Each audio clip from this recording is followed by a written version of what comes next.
Thoroughbred Association is working with you to ensure a vibrant horse racing community. Shared stories call for a united voice. That's COSA, representing the interests of horse people racing at Ontario racetracks. So whether you're first, last, or somewhere in between, we've got your back. With insurance, benefits, free lifetime memberships, and more. COSA. Follow our stories on social and check out the process at cosaonline.com.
Hey, good evening, everyone. Welcome back to the Raceway at Western Fair District, London.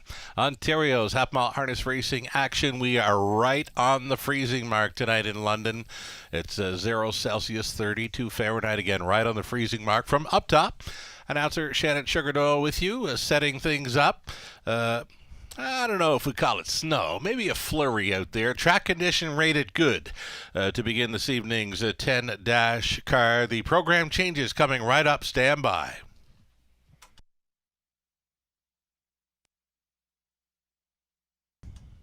In the opener, $10,000 guaranteed pool pick 5. No changes to start things up. Over into race number 2, it's the early pick 4.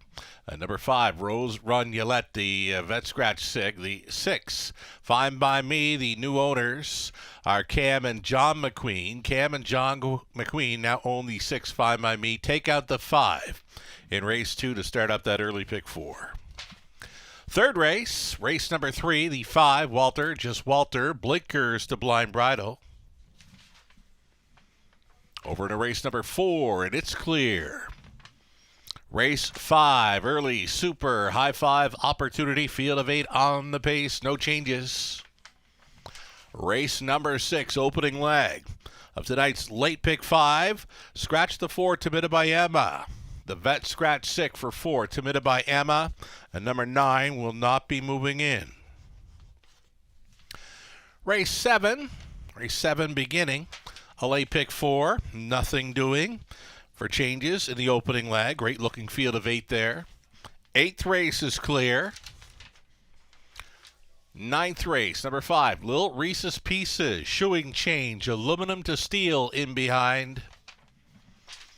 And the 10th and final race, I love it. No changes on a great looking field of 8 for the high 5 finale. We do have you up to speed thus far for the changes. On tonight's race card, again, we're on the freezing mark.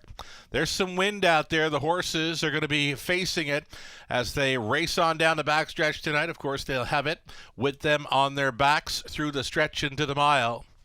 Good track condition on the freezing mark. Headwind through the backstretch. That's how it is to start things up tonight. Taking a short break right now. We'll come back with a whole lot more. 8 minutes to post time. We've got Robert Reed Jr. for the commentary remotely both tonight and Tuesday night. So twice the fun with Robert Reed Jr. this week. Lots more to come. Stick around.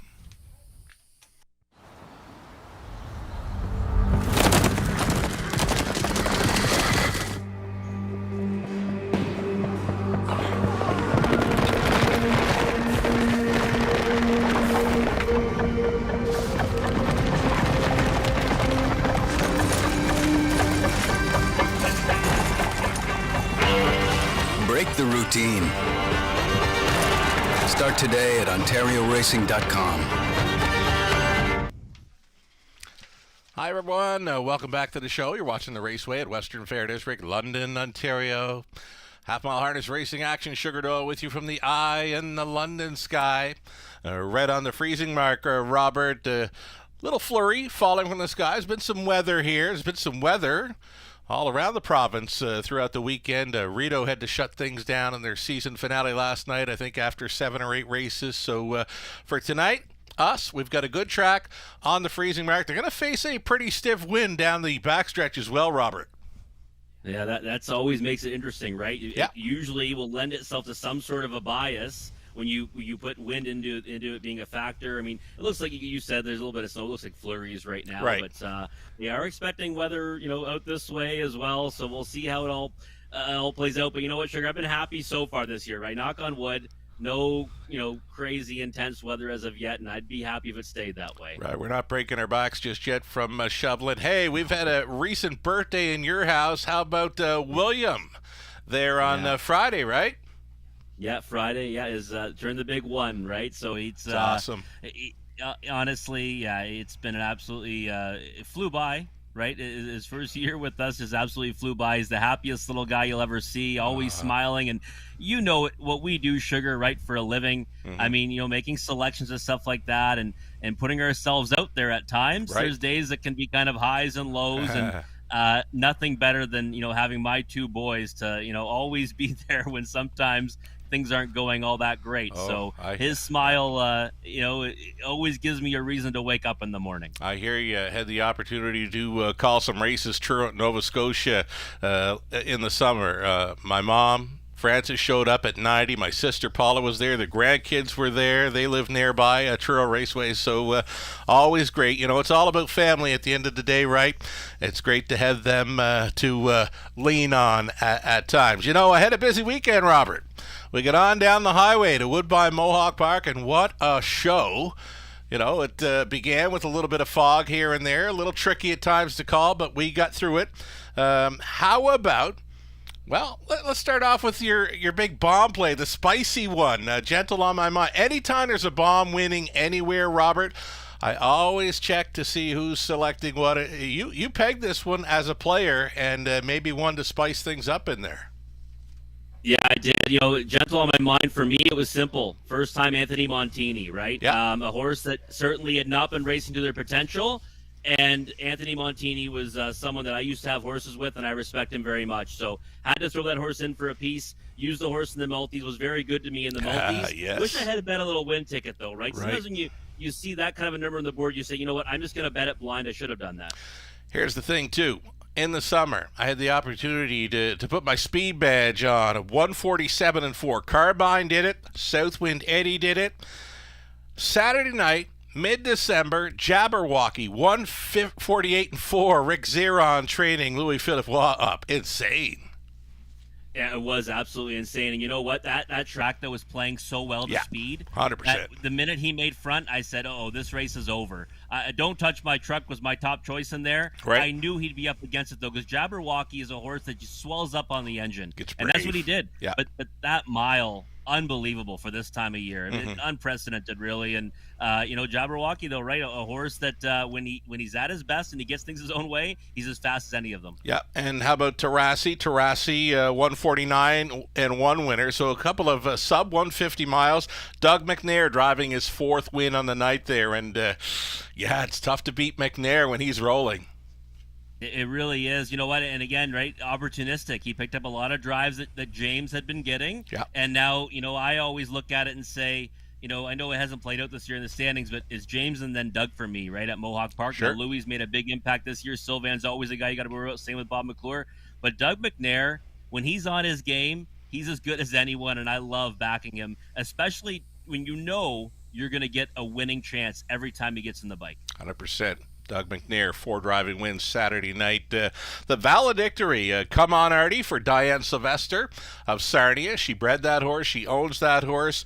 Called that one winning a valedictory leg in the fog. And then some pals of mine that I grew up with on Ottawa Street, Summerside, Prince Edward Island, Salisbrook Ian. They're in on the ownership group. And he went 3 for 3 in December up here at Woodbine Mohawk Park. Doubles up in the valedictory, and what a pleasure, to call a horse owned by some friends that I grew up with in Prince Edward Island. Salzburg Ian, he unleashed and unloaded on them. Yeah, he sure did. You know what? His first stint up here, I had some people say this horse is an absolute monster. Never really panned out right when he came up last year. Right. This time around, though, totally different story. I mean, he's flourishing under the care of trainer Kyle Fellows. Had been getting along well with James. Certainly, Doug helped him get to the winner's circle as well. I mean, he's got some serious gears, and obviously didn't pay too much that time around. But looking forward to see what he does next, Sugar. Right on. We've got some pick 5 ticket ideas then to get to here. Race number 1 starting it up. $10,000 guaranteed pool, of course. For me, I'm going to single on the 5 Red Sky tonight. This horse has 2 in a row. Facing much of the same, really, Robert. I know you're going to a pair of them in here, but you know what? I'm using an all button. I'm going deep in the final leg, so I got to keep the cost down somewhat. This is still a pricey ticket, but I think if you hit it, you're going to get paid. Early pick 5 for me, singling up 5. Red Sky tonight. Garrett Rudy stays on for Heather Pickett. Nothing was jumping off the page for me in race number 2, and it's now a reduced field of 7 with the scratch of 5, so it's an all button in there. Inside 2, Beach Boots and Better Off single for me in the 3rd. Then we'll try Watch Her Fly, mostly Dally, who I'm loving tonight. Marzanne Canover for an outside gate there in the 4th. 4 deep on the end of the 5th. Let's get a look at your ticket. Robert Reed Jr. joining us for Monday and Tuesday this week in London. Yeah, I'm excited about that too, Sugar. Thanks for having me on this Monday card. And 1 and 5 for me in the opener. I've always loved Miss Sophia Rose. I'm just hoping third start back off the layoff. There was a break last time, but reunited with Sam Filion. I like her chance in the opener. So 1 and 5 for me. You got to use Red Sky tonight off those victories. And then 1, 3, 4, and 6 for me in race 2. Kind of a wide open race in my opinion. I'm willing to give Fine by Me another chance. Last time I bet down to heavy favoritism. I think this is an easier spot for her, to be perfectly honest. And maybe the new connections get the best out of her. Race number 3. Singled up on the 2 Better Off single. I love him tonight. I just love a horse that gets a better post to work from, especially trailing post back to nose on gate. He's a speedster. He can use that tactical speed tonight. I think he wins on the engine. 1, 2, 5, and 7 for me in race number 4, and then 2, 3, and 4 in race 5. Hoping for some value in those last couple of legs there. Spending more than I usually do. Right. $19.20 for 20 cents, but I think this is a sequence that can pay. And I also like in race 3, 2 horses are going to take support. I want to try to single one when there's 2 that are going to probably take equal support, because that should put me ahead of the game when it comes to getting on the right side of equity. We're both on the same page for this, right? We wanted to single one out. We wanted to go deep here and there, and we're both saying hit this pick 5 and you're going to get paid. I think so. I mean, the thing is because I just can't see this chalking out. Right. I looked at it, we've had a couple of those happen. They still pay well when it does happen that way, but I just don't see this coming out, 5 favorites, because there's a few competitive races where I think you can probably throw a blanket over the whole field. Yeah. I'm just hoping that I've narrowed it down to, my 4 or 3, and I'll have the winner. And here's the thing, Robert. There's weather out there. There's wind out there. There's plenty of factors tonight in London. Will the speed hold? Will it be closers? Can something live on the outside? It's going to be tough for some. A lot of them don't like to race into that headwind down the long backstretch. I've actually had drivers tell me that there's horses that they hate that more so than an off track. Yeah. They hate the wind. Oh. And they won't try as hard. They don't like it when it hits their face. Right. And it's something that, you have to factor into it, even though it's kind of an unknown quantity. Maybe even the size of a horse tonight, right, is something you want to look at, because when that wind hits them, if they're on the small side, it might affect their performance. 100%. Stepping out. Post Parade, race number 1 to begin this very popular pick 5 play in the opener, $10,000 guaranteed pool on a good track with a strong headwind racing down the backstretch tonight. You're looking at the 1, Miss Sophia Rose, Sam Filion for William Brown, the trainer's Mark Goddard. Number 2, Nadia Seelster, Don Rankin Jr., owning, training, driving, sharing, ownership with Melissa Gambling. Sunshine and Rain is 3. It's Lauren House for Keith Wilson, Dean Wall, Dino trains. Sassenach is 4. It's Dan Clements for owner, trainer, breeder, Kevin Gillis. Current favorite continues to be the 5, Red Sky Tonight, trying to triple up tonight for Stephen Marilyn Gallard, along with Heather Pickett. Heather trains. Garrett Rooney stays on. Number 6, Sporty Lil Vixen, Doug Wilson, Mark Horner on the ownership line. Mike Horner, training and driving. Outside chance for the 7, 28 late. Daryl Thiessen for the Jewetts. Dennis owning Larry the Trader. And the trailing spot for the 8, Shadow Rose, Jason Ryan stays on for Lisa Stewart. The trainer's Ryan Stewart. We go 7 on gate plus a trailer here with fields of 8 in London. $10,000 guaranteed pool. Pick 5 starting up.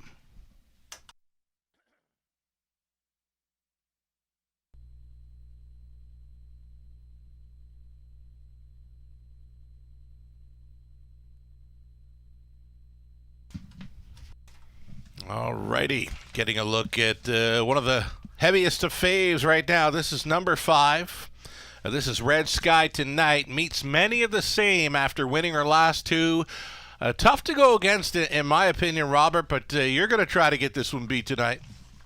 Yeah, I'm going to try only because I kind of figured we'd see something to 5 on the board. Sure. I wasn't sure it'd be 2 to 5 Sugar. I think that's even a little on the short side, right, from what I projected.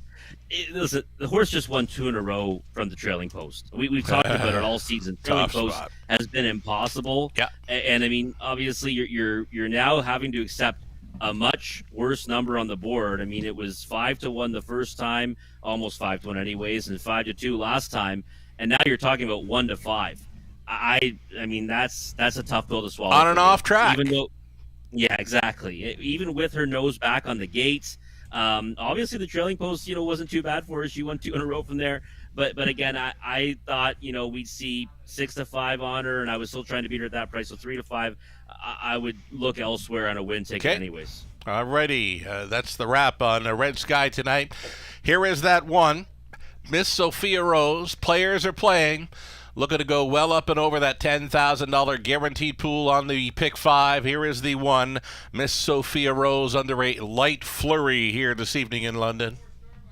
Yeah, was there a bit of a score down there for her? I look like maybe the tail end of it. I think it was nice and easy. Okay, nice and easy. Okay, because the thing is with her is she does have a lot of speed off the switch. Right. Okay, and I did very well on this horse earlier in the season. Right here, right at Western Fair, when she won for Ashley Lenvoy and Sam Filion, and now here we are, a third start back now out of the barn of Mark Goddard, and you've got Sam Filion back in the bike, so he knows her well. Broke last time against much tougher though. That's not when there's a 3 at Flamborough. This is now a condition claimer, and I think that if she's anywhere near her best, she can win this race. And 4-1 to me is a bargain. That's why I put her on top, Sugar, just hoping she can find that previous form, because that should be good enough to beat this group. She's just got to mind those manners, right? Note the gate break last time out. Yeah, so one, you want to bet off the bell if you can, right? Because, off a break off the gate, the spot that I hate them starting from is the pole position, right? Because that's even a little bit worse for them. But at the same time, she's got that early foot. She can get, posted up on the lead in the 2-hole, and she can be very dangerous with the right kind of trip. Right on. Another one to consider, maybe ranking here with the 2, Nadia Seals. They're double digits here, 10-1, now dropping to 6-1.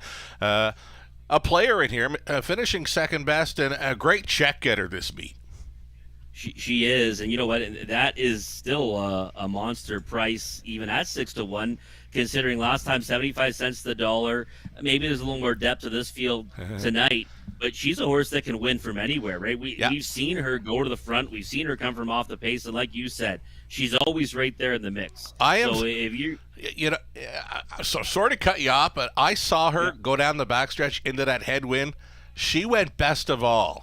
That is a very strong headwind, and I've seen the fillies and mares. They've gotten onto the backstretch, and they're seeing that, they're feeling that, and this horse did not let up at all. If anything, she got a little quicker on the backstretch, so that's something to consider here. She is very sharp here tonight at 6-1. And you know what? We said part of it's going to be attitude in these conditions, right? Yeah. And she looks like she's feeling pretty good about herself, and like you said, not bothered by it at all. Not at all. I think, I don't have her on my pick 5 ticket for the broadcast, but I'd be adding her in now just on pre-race appearance. That's what I'm seeing out there for pre-race appearance. You got your 5 still holding 7-5. You got your rail horse. We haven't even mentioned Thiessen. He's got some speed to work with there. It's the outside post to overcome though at 7-1. Yeah, that to me the outside starting spot. I mean, and the gears to do it. I mean, she can make the lead off the gate. I just think she'll have to work too hard to get there. 28 late to 7. Cheddar Rose was my horse I loved last time. Sugar at 21-1, 14-1 tonight. Right kind of trip she can get there. She kind of got unlucky last time. Good enough. Double digits. Longest shot on the board, even that 8 Cheddar Rose, your last mention here for race number 1 of 10. Going in behind, we've got Miss Sophia Rose, Nadia Sealster, Sunshine and Rain, Sassenach in the center, then Red Sky Tonight, Sporty Lil Vixen, 28 late Cheddar Rose, back tearing it into the stretch. Opening leg of an early pick 5 in London starts right now. They're off, and Thiessen sending 28 late from that outside post. It's the killer crossover in London for 28 late, who's taken control here in the early going. Sunshine and Rain still going forward here on the outside for House, and they're going to face that stiff headwind as they travel down the backside. First time, Sunshine and Rain reaching up to grab control here at 18-1. Retaking already. This is going to be 28 late.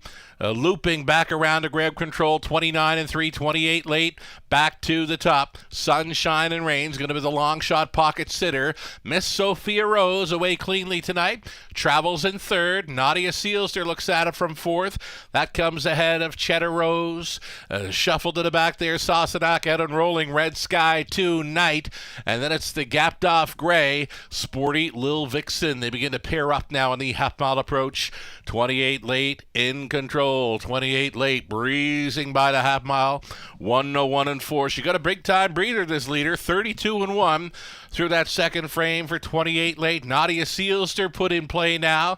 She's trying to be second best on the outside. She is gaining for Rankin. To her left, Sunshine and Rain. Towed up into it to be fourth was Cheddar Rose. Back in fifth, we got Miss Sophia Rose setting it up third over. Red Sky Tonight. Next to last was Sassenach the Treader. On the outside was a Sporty Lil Vixen. 3 wide down the backside for Red Sky Tonight. Circling them for Garrett Rooney. 3/4 up to there in the 132-3. 28 late, still doing good things up front. Red Sky Tonight. Now comes the call. She has reached the wheel of the leader, and it's a 2-horse breakaway with an 8th left to go. Show him if you got him time here in the early going. 28 late is almost there. Red Sky Tonight came calling, but it came calling just a little too late. 28 late all the way for Thiessen. Second best was Red Sky Tonight, very close for third. Miss Sophia Rose was up against Cheddar Rose there, so 2:02-2. It's 28 late. Second choice here at 9-2, starting up the pick 5.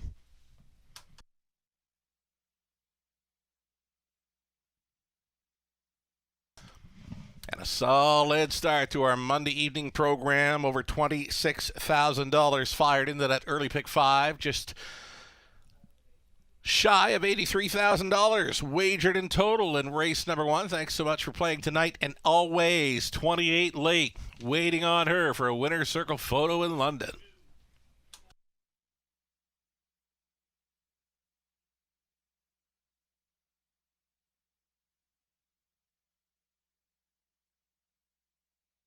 Number 7, 28 late, had that outside gate speed. The killer crossover did it. Number 5, Red Sky Tonight was second, long shot. Cheddar Rose finishing third, then the 1, Miss Sophia Rose. 7, 5, 8, and 1 unofficial.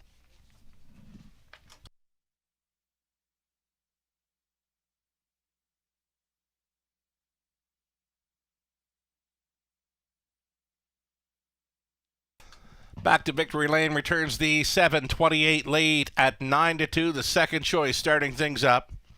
28 late's a 4-year-old daughter of Lion Somewhere from the Santana Blue Chip Dam, Blue Jean Jabba. Owned and bred by Dennis Jewett of Wingham, Ontario. Larry Jewett condition. Again, Daryl Thiessen driven to win. She goes downtown and 2-2-2 over the good going. Congratulations.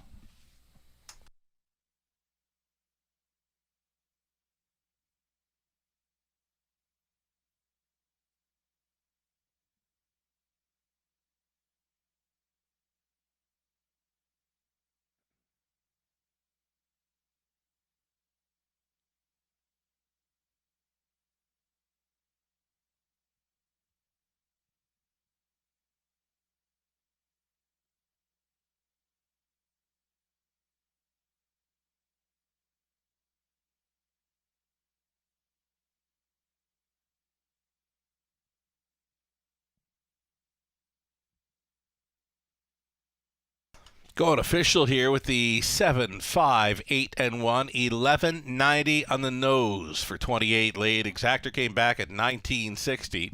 A dollar try, 48.85. The super for $1. $203. That's a 20-cent superfecta worth 40.60. Race 2 up and coming. If you missed on 28 late, we've got the early pick 4 starting up next. Another $7,500 guaranteed pool to chase after. Exactor, try, super. A scratch the 5, Rose, Run, Yolette. And the ownership line for 6, Fine by Me, now reading Cam and John McQueen. The second race, Exactor, try, super, and pick 4 begins in about 7 minutes.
Here's that official rundown from race number 1. Miss Sophia Rose was 4th. Nadia Sealsder 5th. Sunshine and Rain 7th. Sassenach was 6th. A Red Sky Tonight 2nd. Sporty Little Vixen 8th. 28 late was the race winner, Cheddar Rose, finishing 3rd. Second race, up and coming. We're only 4 minutes away now from the Exactor. Try, Superfecta, and an early pick 4. Scratch the 5, Rose, Run Yolette. And the 6, Fine by Me, as mentioned, now owned by Cam and John McQueen. It'll be 7 pacers then. 4 minutes to think about it.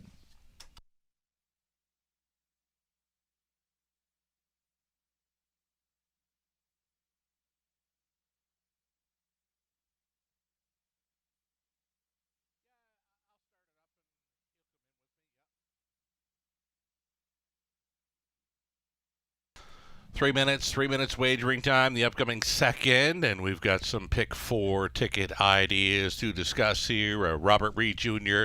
With us for the broadcast commentary. Doubling up this week with Robert. Monday and Tuesday evening, remote commentary. We'll do some bantering, some ticket ideas, some race selections, plus a whole lot more. 3 minutes wagering time on the second race, pick 4. And for me, in this one, it's a wide open affair. Using the all button to start things up on this field of 7 now, the third race. Gone to the inside, too. Beach Boots is going to race up close. Better Off Single might cut it out. It's going to be those two. Good race maybe for the Exactor box for the inside, 2 there in the third race, so 1 and 2. The fourth race, we're using Watch Her Fly. Bang up second last time out. Mostly Dolly, who's been closing up very sharp in recent starts. The 7, Marzank Hanover, the outside chance. And then in the fifth race, we went inside to the 1, 2, 3, and 4. So that's the way I see this early pick 4 shaking down. Robert Reed Jr., you know what? Thought maybe there was going to be red sky tonight, tripling up, but the second quarter breather, I think, did it for 28 late, Robert. Yeah, I think so. We said, right, enough speed to get there, and, yep. and Daryl Thiessen had that plan right off the switch, right? You saw it blasting out of there, and we're going to keep an eye on a bias, right? When there's weather like this, I usually think there's going to be a strong bias, so maybe their front end is the place to be. But 28 late, that's a nice little knockout. 9-2 on the board, but I think plays much bigger in the pick 5 because that outermost post gets overlooked a lot.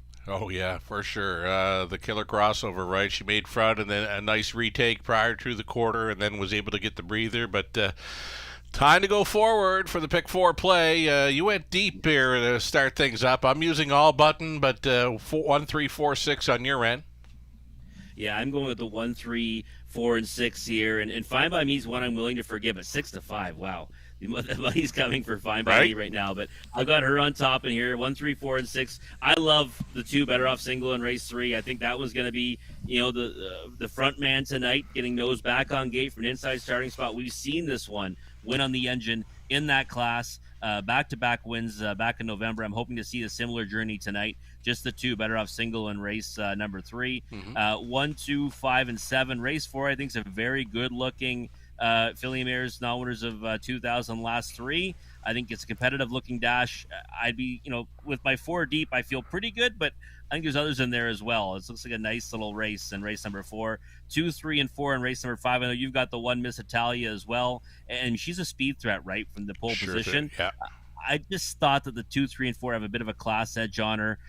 Big Lady J, I mean, she might be able to add some value to that ticket on the end there, and I thought she raced really well last time from the trailing post, and I'm hoping tonight might be her night to be sent right on down the road. That's when she's likely her best as well. So not as expensive in the pick 4 as we were in the pick 5, but it all hinges for me, Sugar, in race 3 on the 2 Better Off Single. Well, we can touch on that Better Off Single just one more time. Left that trailing spot last time. That was a big trip. Traveled first up for a long ways. Likely one of the best miles I've ever seen that 3-year-old son of Bettor's Delight go here in London.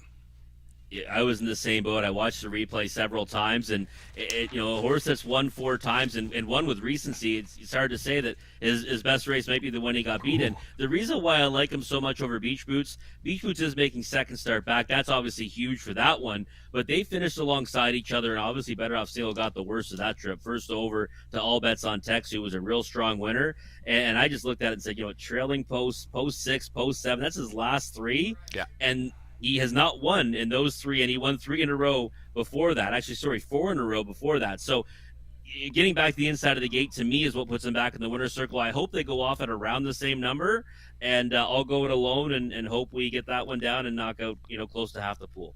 Sometimes a horse will win here, put up a new mark, and I'll say never better, but you know what? Sometimes a horse does not have to win to be never better. You see that here in London quite a bit. They could be finishing second, third, and never look so good.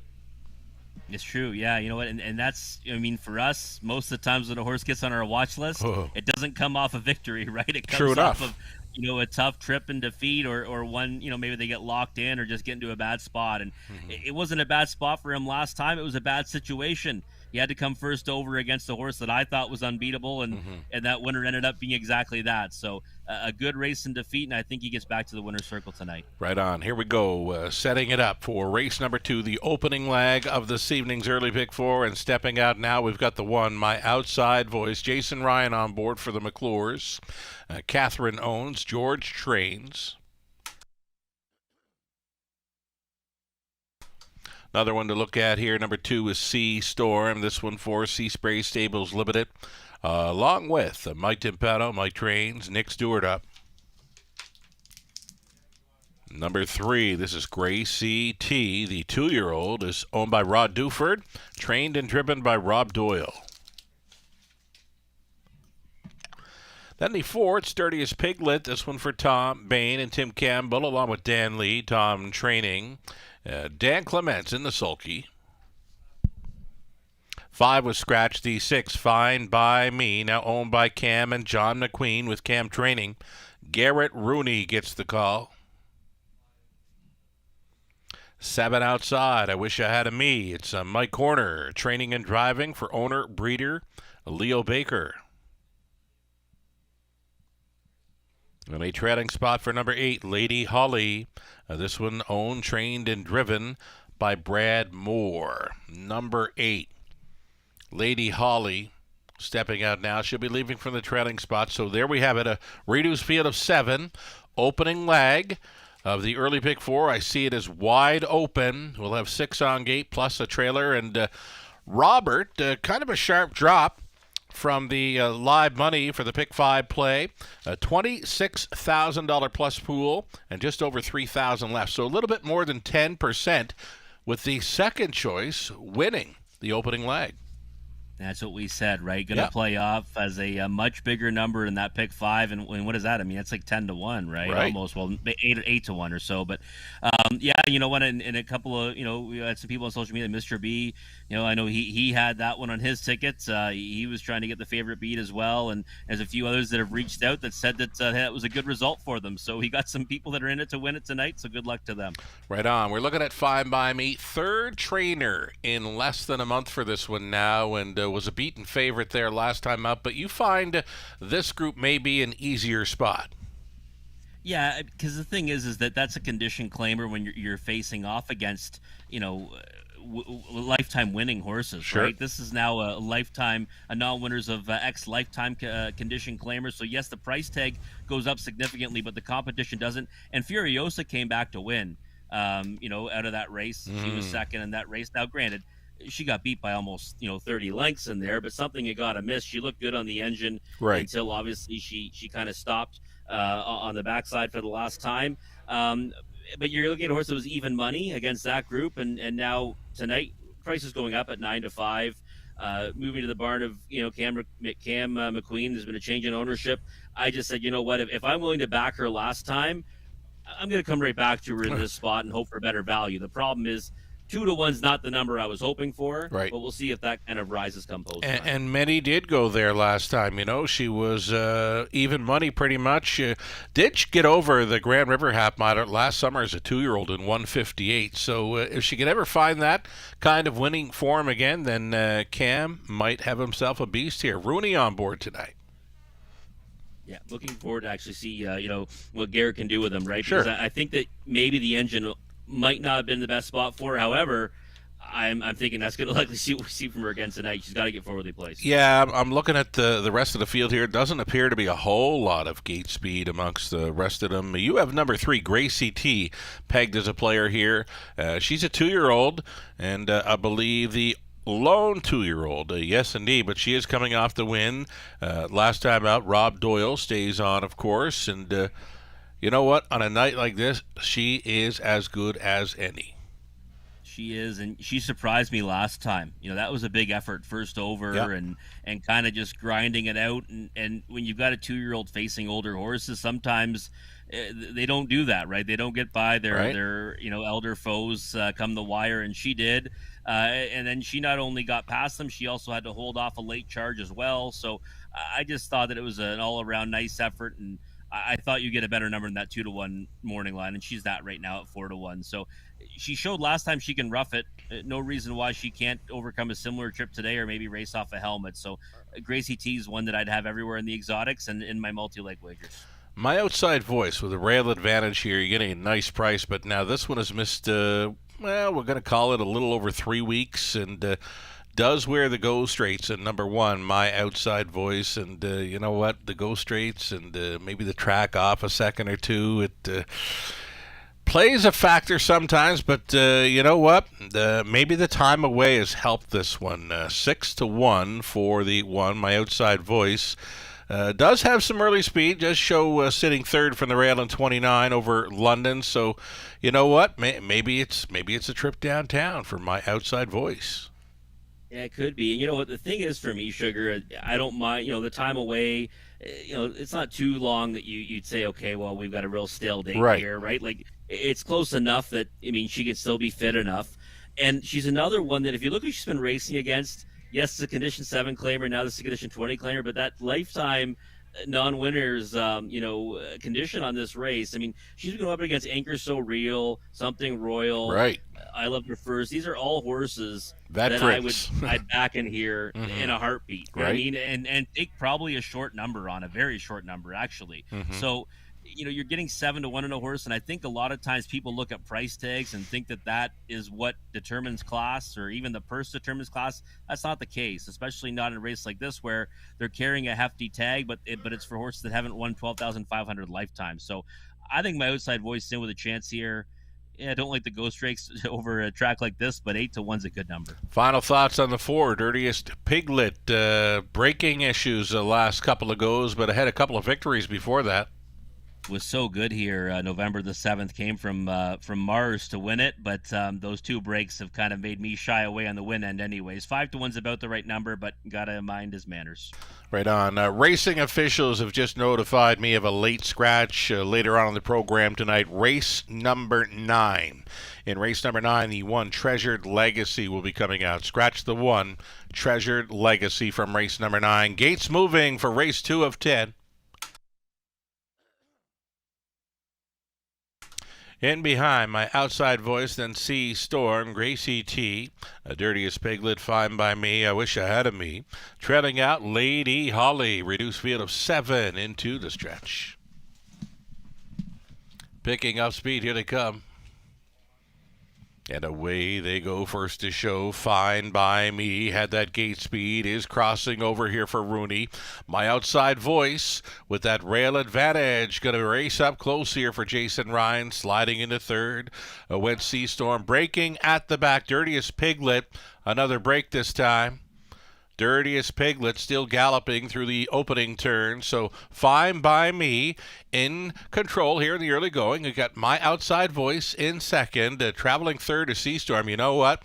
They're not going much at all into that headwind. Just 30 flat for the opening quarter. Diddling and dawdling into turn number 2. It's Fine by Me, the daughter of Sunshine Beach.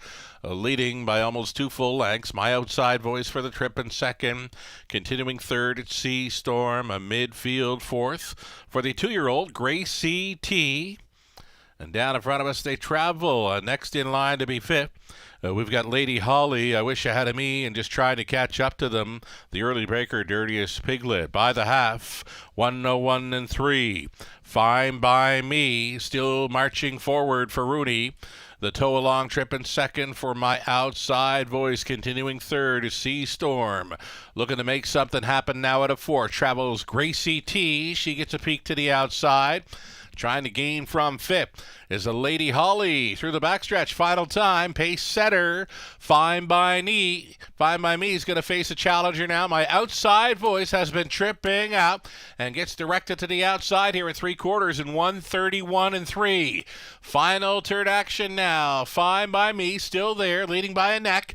My Outside Voice keeps on coming. Traveling third, it's the 2-year-old Gracie T. She appears to be gaining slightly, and on to take fourth was long shot Lady Holly through the stretch and to the mile. Fine by Me almost there. My Outside Voice, one last push on the outside. Fine by Me holds on. My Outside Voice was second, Gracie T third, and Lady Holly at 45-1, rounding out the superfecta 2-2-2.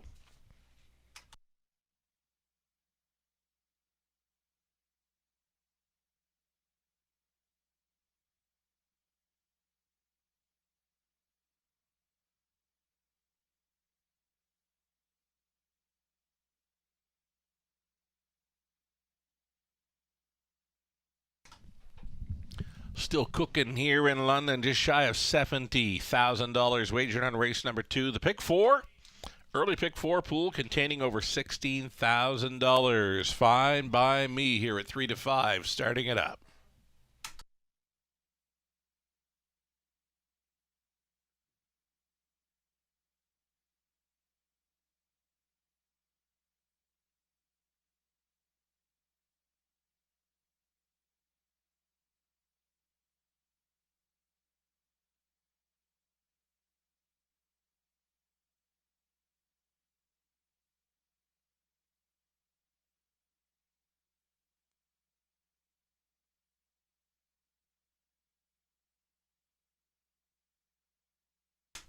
Two races in over the good track and 2 gate-to-wire winners. Here's Fine by Me.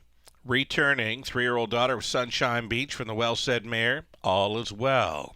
Now owned by Cameron and John McQueen. Cam, the winning trainer, Garrett Rooney was on for this gate-to-wire victory in 2:02-2. Over the good going, it's the fillies' 4th career win, her first of 2023. She gets off the schneid in London. Congratulations.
Race 2, going official. Fine by Me, $350. Exactor, $960. Dollar Try, $1030. Super for $1, $99.30. And the double onto race number 2. You've got 28 late combining with a 3-5 shot and Fine by Me. And the daily double returning $46.20. Race number 3 up and coming. It's a Robert Reed Jr. best bet selection in number 2, Better Off Single. Blinkers to Blind Bridle for number 5, Walter, Just Walter. 7-horse field, all on gate for the 3rd, Exactor Try Super. It's an early pick 3. Opportunity, only 6 minutes.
Race 2 official rundown. My outside voice was second best. Sea Storm 5th. Gracie T 3rd. Dirtiest Piglet 75 it scratched.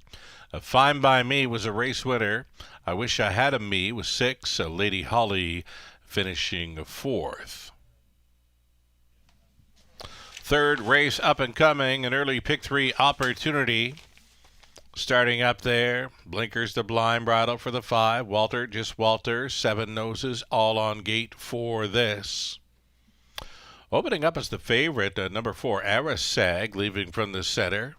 There's some action as well for both 2, Better Off Single and the 1, Beach Boots. Exactor Try, Super, plus the pick 3 in about 3 minutes.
Yeah, we're going to shout it out to our guest cappers tonight. Robert Reed Jr., Lou Cirella, Nathan Bain, Ghislain Paquette, the regulars. We've got Howard the Lock on board with selections as well tonight. So, Howard, thanks so much for joining in and all the fun tonight. Howard the Lock likes 2-1 here.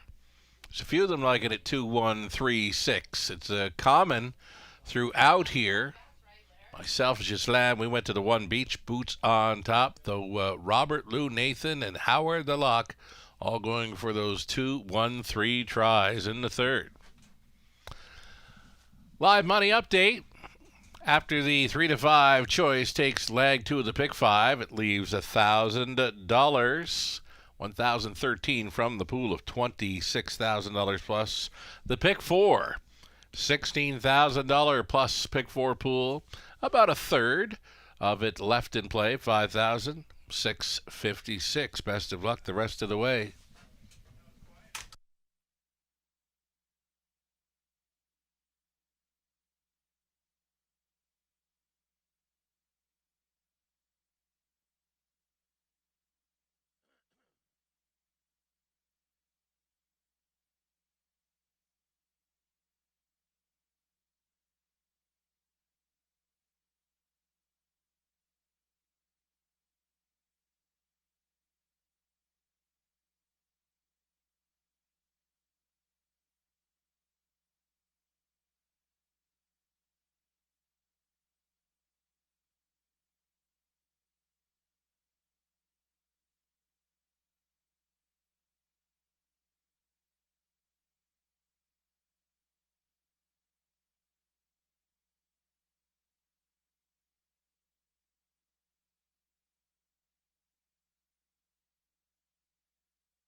Live racing continues this week, tomorrow evening, a 5:50 start time for Tuesday. Your free program selections plus a whole lot more available on the website, The Raceway, WFD.com. We'll come back with a Friday evening card as well, beginning at 5:50. We'll break for the holidays and come back for the Boxing Day matinee Tuesday afternoon. The start time at 12:55 Eastern. If you'd like to join us on track at the top of the fair, book your reservation now. topofthefair.com for a Boxing Day brunch. Starters on parade, the third race. Number 1, Beach Boots, owned by Stephen Marilyn Gillard, along with Heather Piggott. Heather trains Travis Henry in the sulky. Here's a look at 2, Better Off single for Paul Gangle. The trainer Katie McNeil. Garrett Rooney stays on. Manhattan Artist, number 3, Colin Kelly for Luke Willett. Anita Willett conditions. It's Ron Deere owning. Bob Deere trains the 4, Arisag. Scott Ray. Number 5, Walter Just Walter, the bridal change. Blinkers to blind tonight for owner Mary Christopher. Kara LeCain, the trains. Jason Ryan on board. D.A. Lunchbox, the 6, ships in here for Kevin Kerr and Sean O'Brien. Corey German trains. Sean does the driving. And then the outside chance for 7, He's Sporty for Jim and Doreen Flynn. Jim trains Paul McKenzie on for the drive. Those are your 7 pacers then for the third. Exactor, Try, Super, and a pick 3 opportunity right here. Getting a look right now at a very sharp Better Off single, 6-5 favorite status. Better Off a single. You're in race number 3. It's the Robert Reed Jr. Best Bet Angle. Nose back on gate for this and loves it on the lead.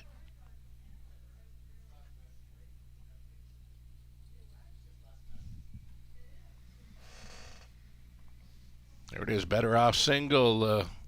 Robert Reed Jr. 6-5. It's the kind of price I expected in here. You look through the program lines, he's been a favorite many a time since starting up here in London back in early October. Yeah, and he's been on, quite a roll as of late. I mean, You see those 3 defeats recently, and like we said earlier, right, that there really isn't a bad effort in any of those defeats. I mean, last time, like you said, might be his best race of his career, finishing second to All Bets on Tex.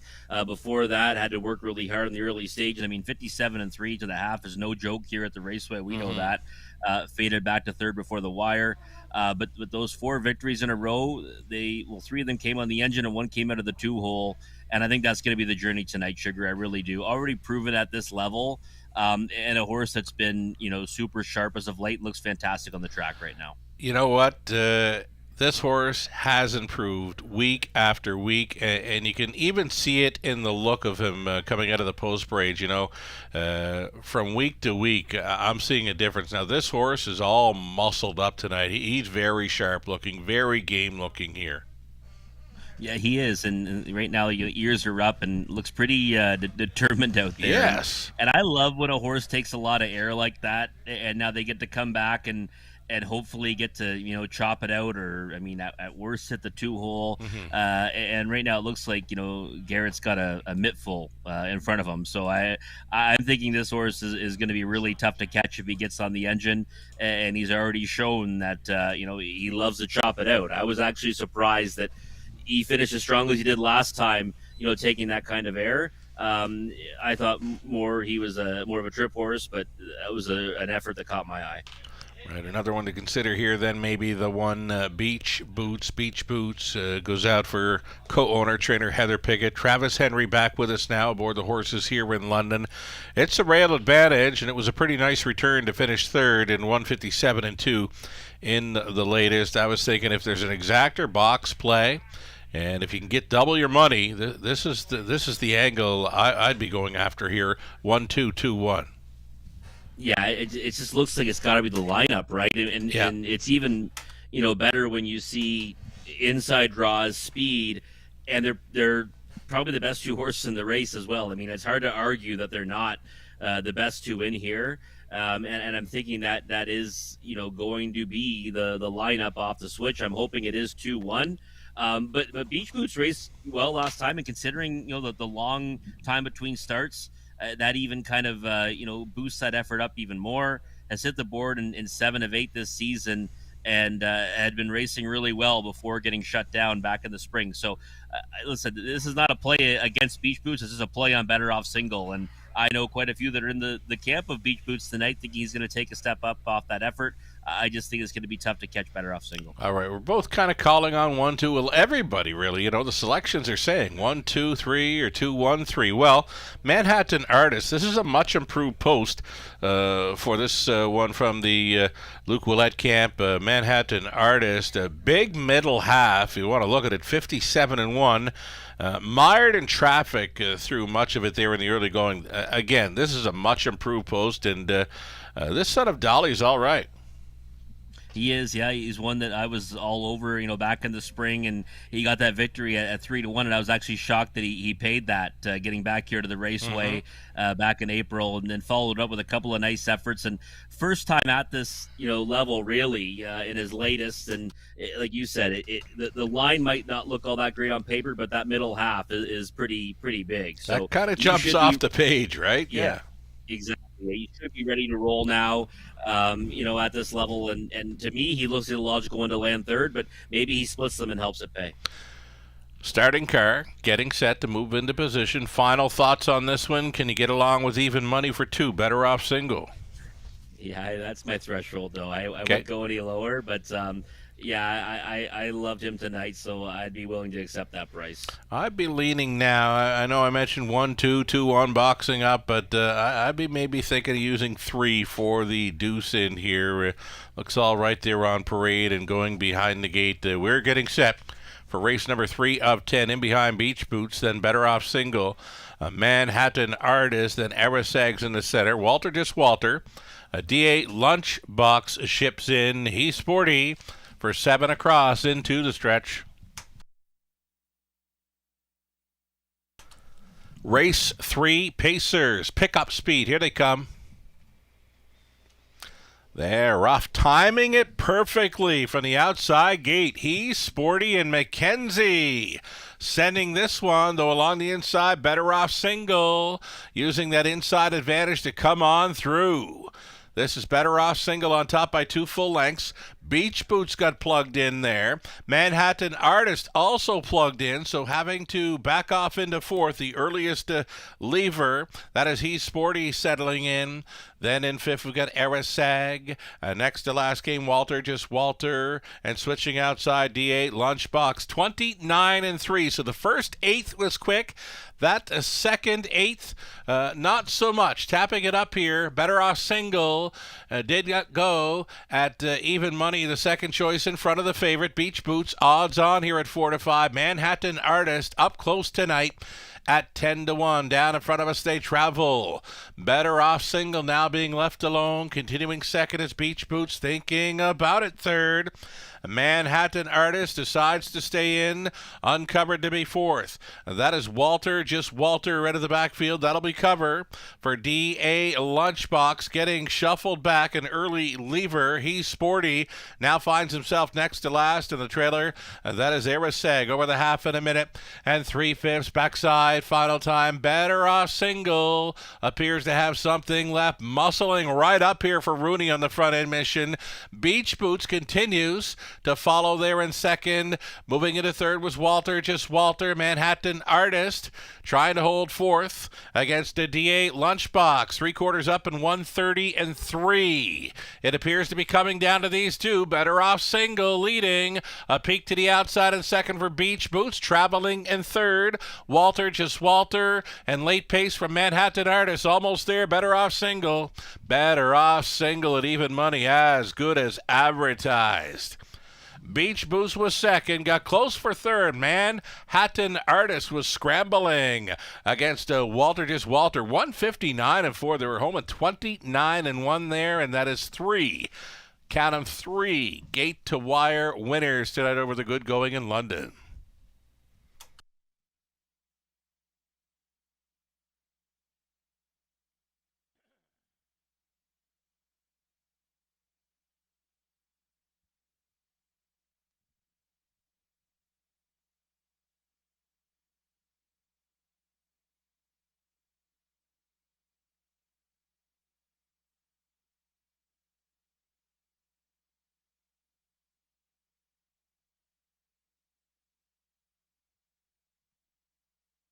Number 2, Better Off Single, even money, gets the job done. Robert Reed Jr., best bet.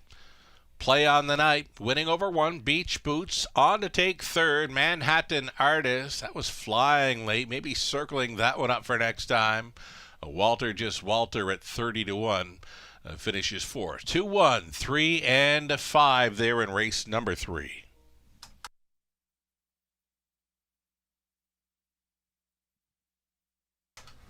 Here's Better Off Single returning. 3-year-old son of Better's Delight for the Western Terramare. Single-minded for Paul Gangle of St. Thomas, Ontario. Katie McNeil conditioned.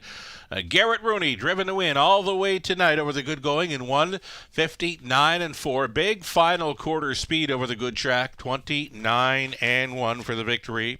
A Better Off Single now a 5-time winner this season. All 5 wins right here in the Forest City of Ontario. Congratulations.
Going official here in the 3rd. Going official, Better Off Single 4 even. The threshold met for Robert Reed Jr. in his best bet angle tonight. Better Off Single $4. Exactor $5.70. Dollar Try $5.40. Super for $1.20.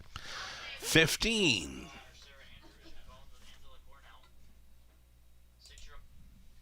Alrighty, we've got a 4th race up and coming. Not going to waste any time here. Exactor Try, Super, Daily, Double. No changes for the 4th race. Field of 8 on the pace. Now coming your way in just 5 minutes. 5 minutes only for wagers on the 4th race. Exactor Try, Super, Daily, Double.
Just like that, the official rundown here for the third race. Beach Boots second, Better Off single, One at Manhattan Artist third, Eriseg seventh, Walter Just Walter fourth. D.A. Lunchbox, a finish sixth. He Sporty was a fifth. Better Off single with the big final quarter to get the job done, gate to wire. Top down at 2:13.74.65. Just 3 minutes out now from race number 4, only 3 minutes. Back to a field of 8 here, 7 on gate plus the trailer, Exactor Try, Super, and a daily double. Opening up as a favorite, number 5, Mostly Dolly, another live bullet possibly for driver Garrett Rooney.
Live money updates. $26,000 plus pick 5 pool, just 420 remaining in play, 2 legs left to go. $16,000 plus pick 4 pool, 2,385 left in play after a pair of favorites starting things up. Lots of 5s on the board here for top selections. Myself, Robert Reed Jr., Lucarella, Nathan Bain, Gisela Paquette, Howard the Luck, all chasing after number 5. Mostly Dolly here. Odds on currently little over a minute.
Rolling right along here in London. It's race number 4 out at On Post Parade. Fillies and Mares, non-winners, 2,000 in their last 3. The also eligible claiming tags of 12,000. Number 1, Artistic Meadow. Travis Henry gets the call for owner-trainer Mark McCormick. Here's a look at number 2. This is Watch Her Fly for Nurko Sokolovic, along with Craig Bars, Craig Trains. Jay Harris stays on. Number 3, Release the Baby. Don Rankin Jr. pilots for Carter and Caleb Wright. The trainer is Ross Batten. Then 4, Casino Classic, Natasha Day. For the Manders, Scott and Keith with Robert Training. Number 5, Mostly Dolly, takes the early action here. Garrett Rooney on board for owner-trainer George Robinson. Then the 6, Play Like Carrera. Huge winner here in the Drivers' Holiday Challenge in support of Toys for Tots. Darian Ham owning and training Lauren House goes on. 7 outside for Marzank Hanover. Daryl Newbigging, the owner. Kyle Boston's Conditions. Colin Kelly aboard.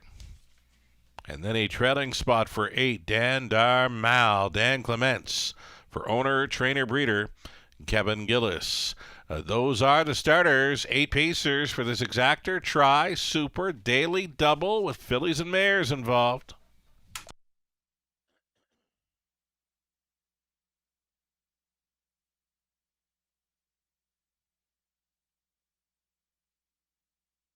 Alrighty, here we are looking at number 5. This is Mostly Dolly. Could be the lock of the night after closing sharply in recent starts. I mentioned the lock because Howard, the lock, is joining us tonight with some guest selections. And, well, the whole capping crew has selected number 5, Mostly Dolly, in the top spot, Robert. But here she is, you know, she got the go straights on, and she has always been a stone-cold closer. And we've seen 3 gate-to-wire winners thus far tonight. Your thoughts?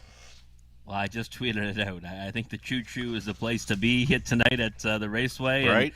And I would not be betting any closers, not vertically, anyways. I mean, if you like a horse and you're, multi-leg wagers that you want to include, I mean, Sure. Something can still happen in a race. But I just think that with what we've seen so far, Speed's the place to be, and I'll be looking for the horse they're going to be trying to chop it out. I think we're in deep enough to know how this track is going to play out tonight, too. The flags are still flying. They're still into that stiff headwind down the backstretch over the good going. But you know what? That Better Off single, 29-1 home on that final quarter. That horse is, racing at the top of his game.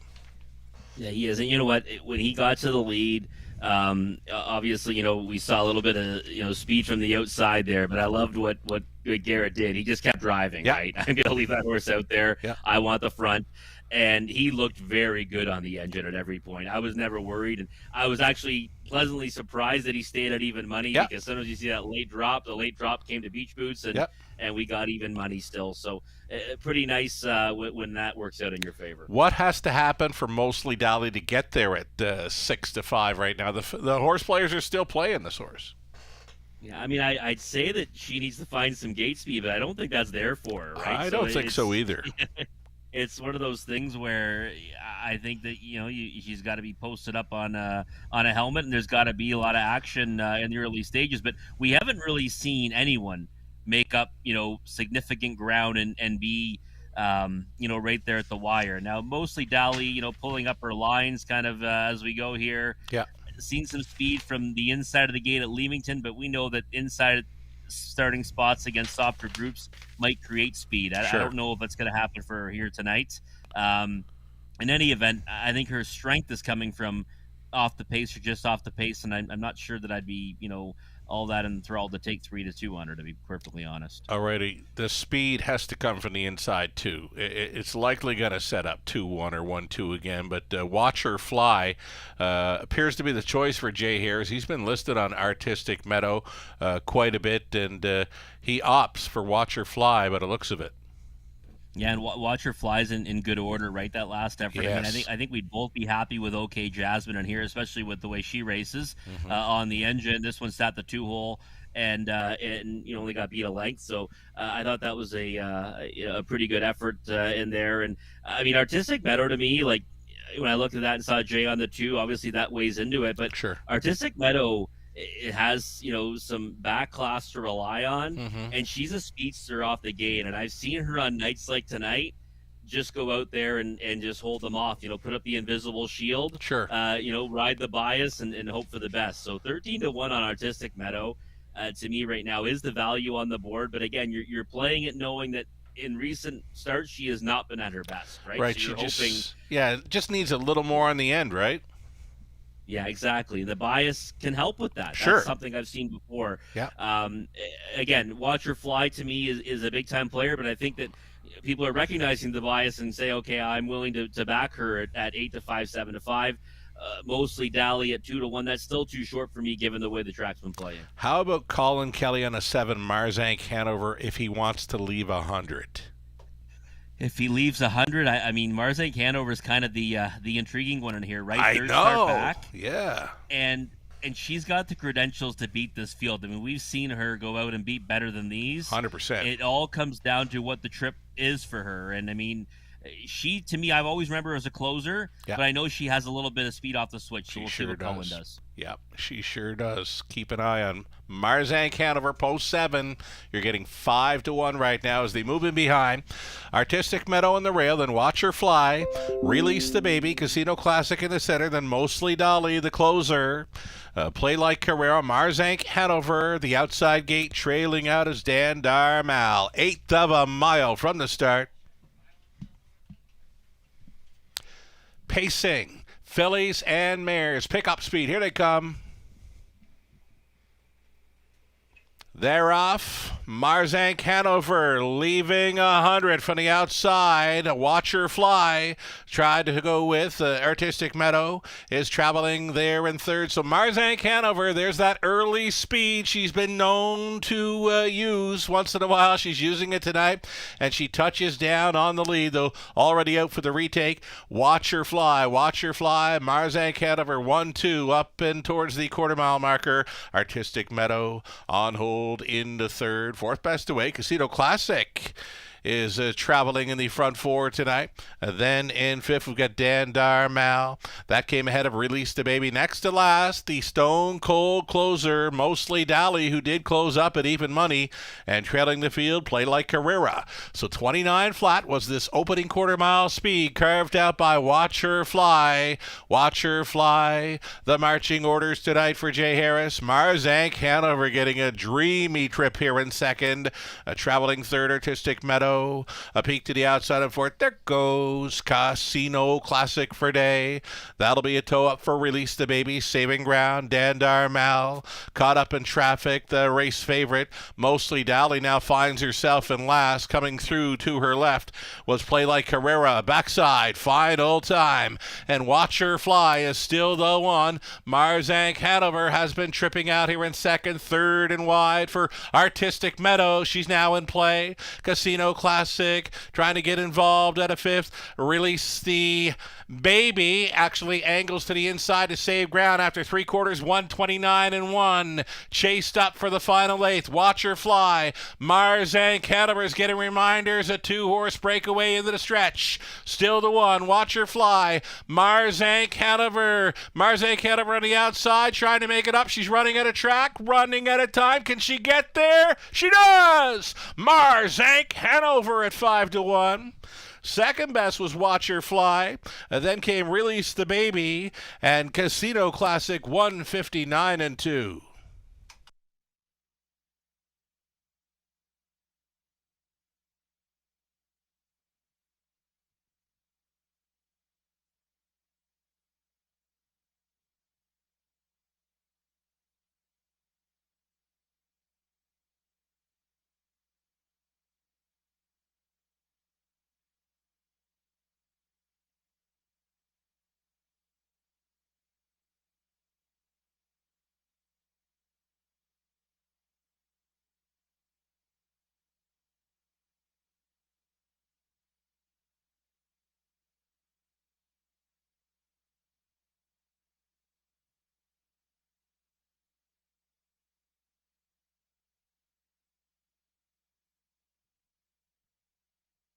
Number 7, Marzank Hanover here at a juicy 5-1. Watch Her Fly finishes second. Release the Baby third. And then Casino Classic 4. 7, 2, 3, 4. Your top 4 unofficial.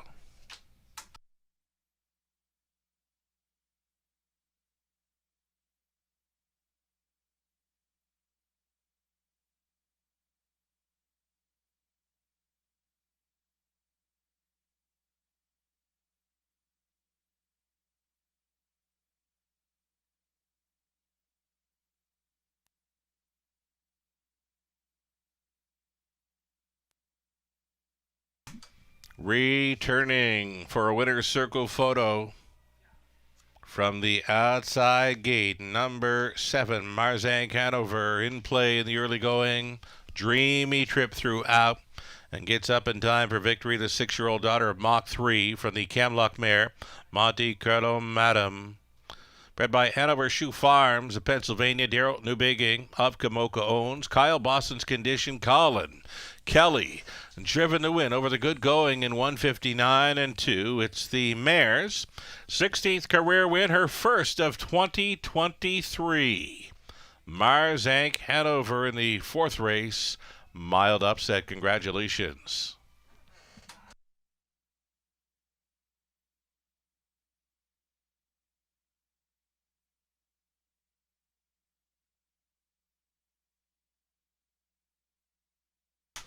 Going official, just like that. Official 12.20 for Marzank Hanover. Exactor 37.60.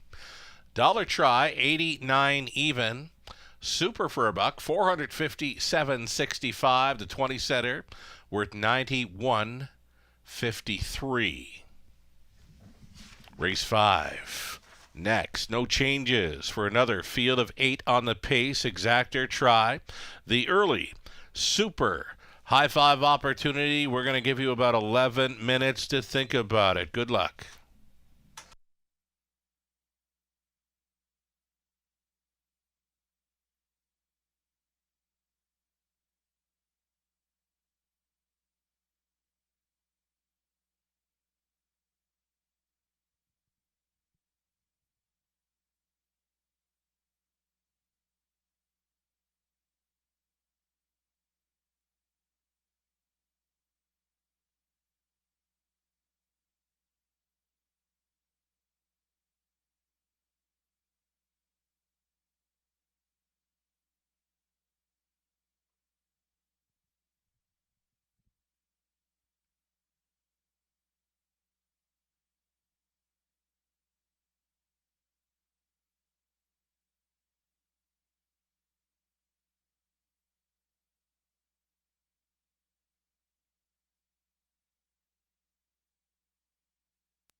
the routine. Start today at OntarioRacing.com. Thoroughbred Association is working with you to ensure a vibrant horse racing community. Shared stories call for a united voice. That's COSA, representing the interests of horse people racing at Ontario racetracks. So whether you're first, last, or somewhere in between, we've got your back. With insurance, benefits, free lifetime memberships, and more. COSA. Follow our stories on social and check out the process at cosaonline.com.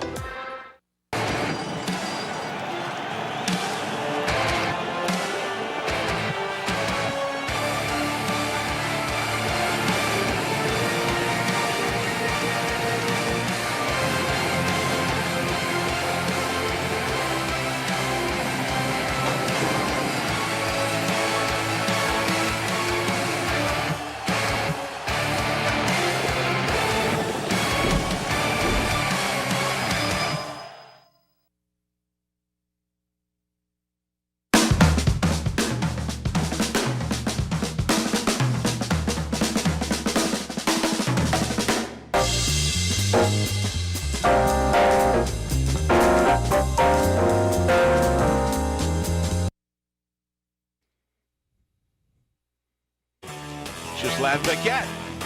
For you, the racing enthusiast, as Ghislain speaks with champion, breeders, trainers, owners, drivers, and more, live. Passion Courses on Facebook Live, Wednesday evenings at 7 Eastern.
go. Starters on parade. It's race number 5, the early High Five Opportunity. Fillies and mares on the pace. You're looking at the one, Miss Italia.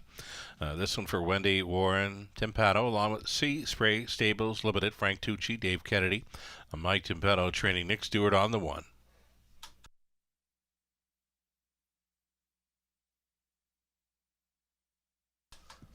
Here's the 2, Give Me a Corona. It's Anthony Hahn for Laverne Turnbull. Trainers Meg Crone. Then 3, Milieu Fromage. Jason Ryan stays on for owner, trainer, breeder Harry Martin. Then the 4, Big Lady J. Colonel Schneider Jr. owns. Cassidy Schneider trains. Ryan DeRoche up.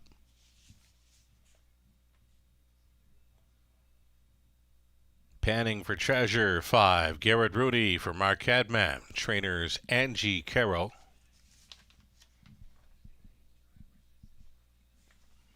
And number 6, Top Royal, Paul McKenzie for Brydon Farms Inc. The trainer Kendall Ron.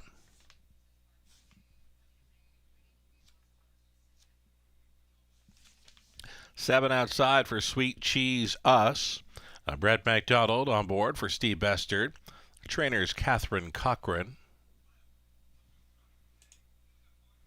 And trailing out number 8, Cheddar's Delight, Sam Fillion for Linda Richardson, along with Lindsay Sinclair, Bud Sinclair.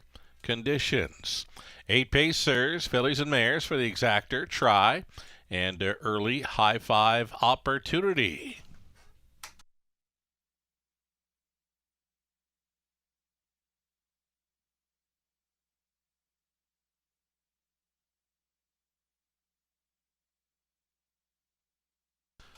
Right now we're getting a look at a top 2 selection for yourself, Robert. This is 4, Big Lady J. Just missed last time after sailing through hot early fractions. And that was leaving from a trailing spot as well. Parked through a quick opening quarter, got over to 3/4, 25-4. Just missed on the end. A little bit short on the end of it, but you know what? Take nothing away from that trip. She was huge throughout. Beware of number 4, Big Lady J. All she has to do is get away cleanly, Robert. Away clean is half the game, and I love it when a horse can get to the lead from the trailing post like that. You know, sure. they just kind of just get away and then keep on driving for the bully, front. right? I mean, bully. Exactly. Bully your way to the engine. Mm-hmm. And if she got away cleanly with that trip, I have to think she's going to get away cleanly from post 4 tonight. Nose back on gates, and we've seen the bias kind of play out. Sure. You know, with all speed. And she's one that, to me, when we first saw Big Lady J here, Sugar, years ago, she was one that would kind of do her best work kind of in the straightaways and come from the back. Yeah. But she's kind of evolved into a horse that when I bet her, I want to see her on the engine. Right. And I think we're going to see something like that tonight. 9-2 is not a bad number on Big Lady J. By the way, these multi-leg wagers, I think, are paying insane. Yeah. They really are. When they'll come in, yeah, we've had a couple of post 7s. Someone said, yeah, but Rob, post 7s are tough to find sometimes, but we've also had a couple of hefty favorites, and they're paying tremendous, in my opinion, both the pick 5 and the pick 4. As the night goes on, you know, Marzank was not hard to find at all. That Exactor coming back at $37, probably going to be one of the craziest Exactor payouts on the night. It's true, yeah, and you do right off the car, right? Right off the car, you know that Marzank Hanover. Yeah. I mean, if you could bet that race live, she's probably, 3-2 off the gate at best. You know what I mean? For sure. I mean, I was thinking to myself between races there, wow, if you could only bet at the opening 8th, if you could have some in-race wagering, it wouldn't be too hard then, right? It wouldn't be, not at all. Alrighty, you've got a top selection here in number 3, Milieu Fromage. Here's another early speed threat, a little bumpy at the beginning last time out, but a nice recovery to battle what appears to be first up for a long ways, finishing 4th. Still a big back half in there, 57 and change. Yeah, she's just a horse that, for me, I've had a hard time guessing right on her. I'll be honest, Sugar. Right. Over the years, she's one that when I pick against her, she wins, and if I pick her, she doesn't. But I just think she's kind of a consistent type that when I look at a race like this, you look to a horse that's got some tactical speed, which she does have, and to a horse that, has been kind of, in the mix throughout. And I think she's been facing off against tougher horses. I mean, you see, Totally Rigged getting euchred, Exotic Dragon. I mean, what would you bet on Exotic Dragon against this group? I think it would, be anything really. So yes, indeed. I just thought that right kind of trip, she can win. And I mean, I think on the win ticket 9-2, she's an overlay right now. I don't think she should be that big of a number, but she has, obviously taken some serious money in the multi-leg weight. I'm loving these prices on both 3 and 4 in here. They're both speed threats, and they both look fantastic out there. The heaviest action right now is a number 2, Gimme a Corona. Might be a bit of gate speed there, though, but you know what? Took every bit of racetrack to get the job done last time out, and that was after missing a couple of months. Yeah, and she's, you got to you always got to respect that, right? Winning off the bench, and you think, okay, she should be better this time out. But yes, there's a little bit of speed there, but she's got tremendous speed to her left, and she's got gate speed to her right. So, I mean, you go to the right of her, Milieu Fromage has early foot, Big Lady J, Panting for Treasure can leave with the car too. Sure. So there's a lot of speed around her. I'm not so sure, she gets any part of the early pace here. So, her best work usually comes late, and that's not worked out so far tonight. So, again, 6-5, too short for me. You want speed. There is speed on the rail, Miss Italia, but no, this one's missed about a month of racing action, and she's one that when she gets looked in the eye, and if they happen to go by her, there's not a whole lot of try left in her. No, there's not. And she's one that, she swells up with those uncontested leads, right? That's what kind of gets her juices flowing, kind of like a Jabberwocky, but a condition claimer version of him. And that's the thing, too, right? I mean, that's $15,000 condition claimers. I think that there's some horses in here that are, far ahead of that. So I thought that she's more of a piece horse tonight. But, I mean, again, she gets loose in the lead, she could be dangerous. Already getting set to go post-word here. Final thoughts. Still liking the price on 4. Big Lady J. Milieu Fromage takes the action. Final thoughts, Robert?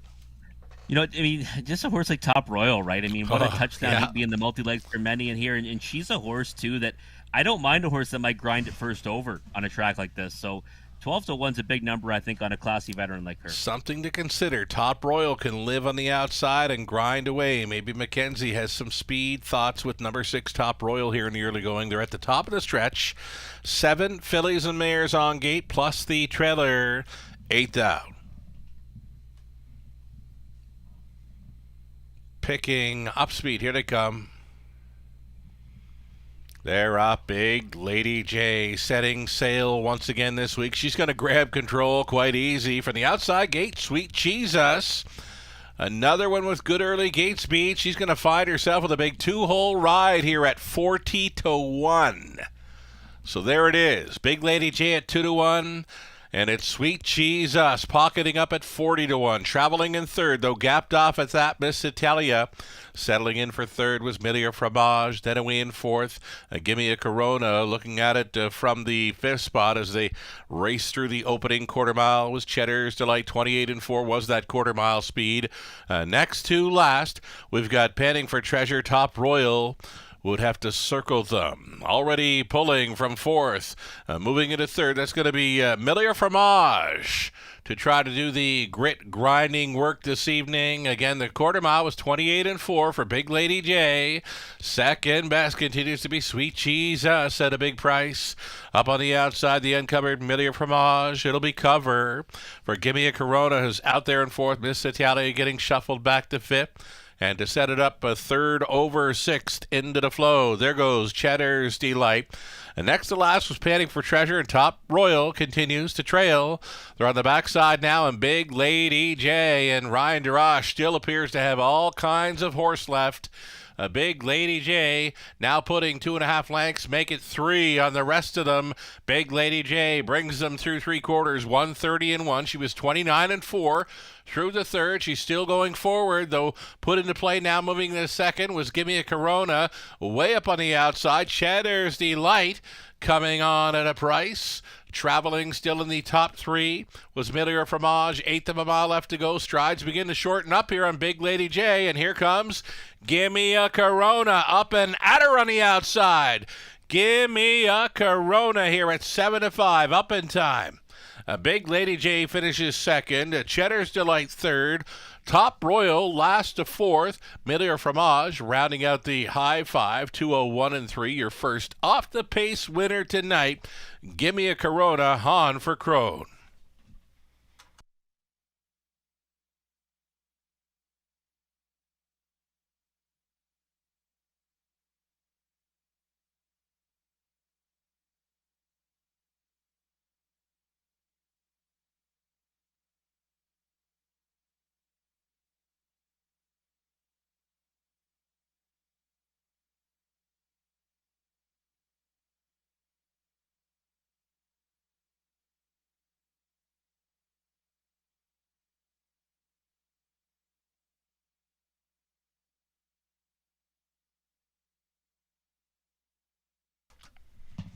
Number 2, Give Me a Corona on top here. The favorite winning at 7-5. 2, 4, 8, 6, and 3. That is the 5-horse box angle from the Robert Reed Jr.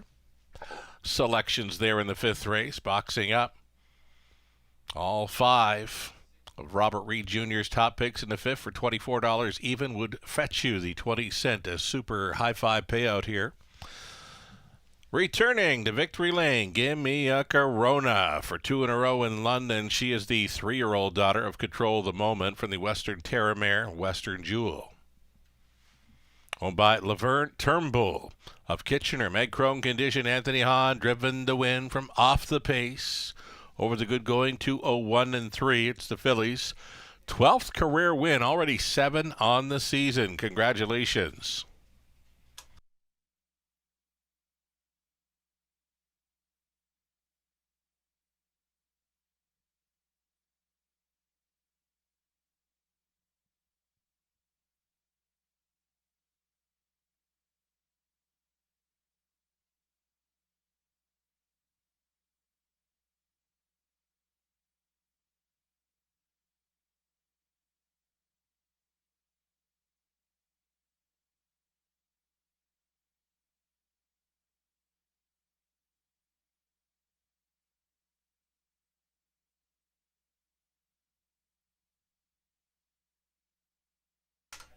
Race number 5, Official. 480 on a win ticket. The double on the 5th, 44.80. Pick 3, 20 center, 25.59. Pick 4 for $1, 255.75.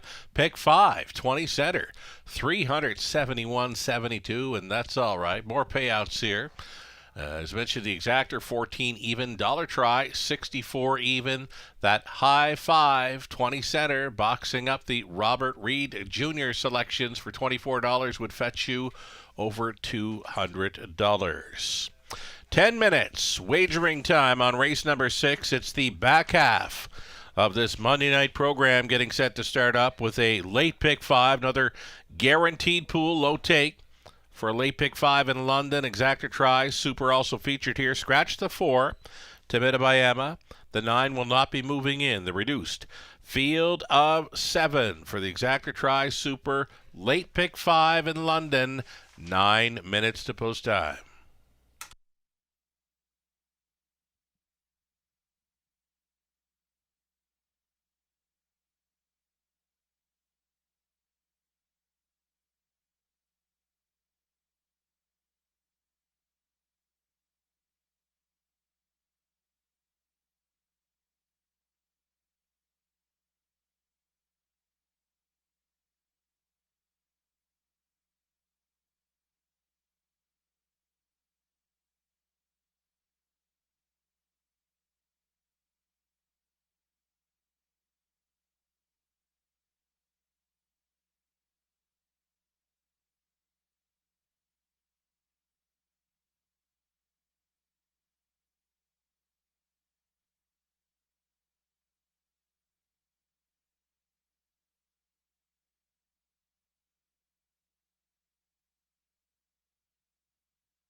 Here's the official rundown for race number 5. Miss Italia was 6. Give Me a Corona, the winner. Amelia Fromage, 5th. Big Lady J, 2nd.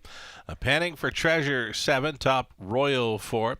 Sweet Cheese Us, 8th. Cheddar's Delight finishing 3rd. So, as mentioned, our first off the pace winner on tonight's card. Well, you had Marzank Hanover, though she was up close, racing second best throughout to get the job done.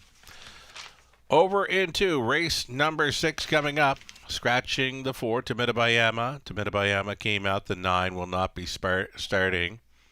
So what's it going to be? Is it going to be speed, or is it going to be a tiring track now going forward? The back half of this Monday evening program set to begin here shortly. The flags are still flying, so there's still that strong headwind traveling down the backstretch tonight, still on the good going. Opening up at 2-1 are both the 2, Favaro Sealster, and the 8, Fear the Shadow.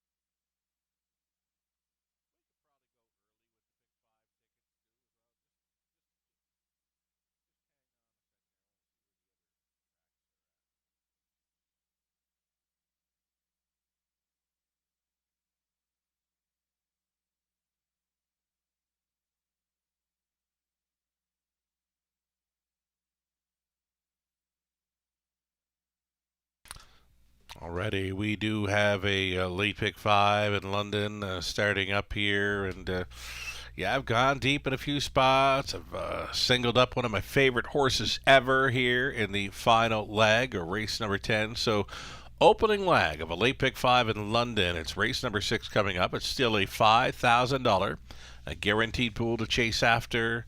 And 1, 2, 3, 6, and 8 are the ones I'm going to go to. So Strange, Favaro Sealster, Derby Dillon, Malvolio, and Fear the Shadow. It's like that. The 7th race, Field of 8. I've got that one pegged as wide open. It's another all button for me. So going deep in quite a few of these races. So we're going to single up on a pair. Singling up number 6, Scarlet Dragon, who just jogged here in the Drivers' Holiday Challenge in support of Toys for Tots on that Sunday, December 10th card. Singling up Scarlet Dragon there. Mackenzie goes back on board. The 9th race, going to use 3 of them now. I guess the 1 was a late scratch in race number 9, so you can cut it back to the 3, 4, and 6. Again, number 1 had scratched from race number 9, so that's going to leave us with 3, 4, and 6, and then we're going to single up Punches and Bunches from that trailing spot in race number 10. He's going to be following out a bit of speed there, so he's not going to be too far back in the finale. Punches and Bunches and Scarlet Dragon, a couple of singles here in this pick 5 sequence on my end. Robert Reed Jr. chiming in now with his best ticket idea on a late pick 5, and Robert, you're going deep in a few of them as well. Yeah, we're definitely going deep as well, Sugar. That was a pretty tricky-looking sequence overall. And we got a different single in the finale. Right on. So hopefully one of us comes out on top. Yep. 1, 2, 3, and 8 for me here in the opening leg. And again, hard for me to separate those ones. If Fear the Shadow was nose on gate, I'd probably be on him maybe as a single, but not liking that trailing post for him. 3 and 8 in race number 7. Compass Rose de Vie, I think, is going to love getting back here to the raceway. And Manhattan Knights, another one that I think will benefit and can get a decent trip. A horse I don't mind the trailing post with her. 2, 3, and 6 in race number 8. Not going to leave Rosella off my tickets tonight. I think she can rebound off that break last time. Scarlet Dragon, obviously in good form, and Land of Paradise, that inside starting spot should help her out. 1, 3, I guess the 1 Treasure Legacy is scratched in race 9, so just 3, 4, 6 now. We're in the same boat. And race number 9. And my single is going to be Dalhousie in the finale. I mean, he's just been too good as of late. You know, he's riding that 2-race win streak, and I thought he raced fantastic in Victory. 2 back, and then last time I thought maybe Punches and Bunches get the better of him, racing off his helmet and couldn't do so. I mean, he held that one at bay in the stretch, and nose on gate versus trailing post. But you know what? I think it's still going to be a speed track. Yeah. We'll see how it plays out. If it is, the 2, It Takes 2 on the inside could give the field a world of hurt because, I mean, that one is fast off the car. and he loves to run away and hide on them. So, and he's got a barn mate to his left. Exactly. Yeah. So you don't have to worry about getting hung out really to the quarter pole, right? So I struggled with race 10, Robert. I really did. Me too. Like Dalhousie, the 6 horse, as you mentioned, he's been really, really good. But, those have been short fields as well, Robert. So not far back, but, he's leaving post 6. This is an 8 horse field. Probably the first one he's faced in weeks, if not a month or two. So for me, that's why I thought, well, Dalhousie 2-race win streak. He's going to get bet in there, but where's he going to sit? Field of 8 with an outside post. So, I decided let's go punches and bunches because I love backing him here. He's always there. He's either first or second in his last 6. But then you got the speed show happening tonight, and you've got It Takes Two, pretty much the lone gate speed there in the finale. And that 10th race is going to be something else. It's a deep field. It really is. And you know what? It'll depending on how it plays out. I mean, you could end up actually seeing a decent high 5 in there. Yes. Because even one like Moonwatcher, right now, Moonwatcher is a horse that likes to kind of come from out of it. Yeah. I think class-wise, he can go with anyone in there. The problem is what kind of trip does he get as well from post 3? I know Garnet Barnsdale, I'm pretty sure he's fond of the 5 up Joey's Credit in there as well. So we're kind of all in different areas in that race. That's the Ontario racing tips from the pros angle, right? Up Joey's Credit in the finale, a stone cold closer, but the closers are, well, you know what? They're coming around. We had a pocket sitter in the 4th, and truly from off the pace in race number 5, Give Me a Corona.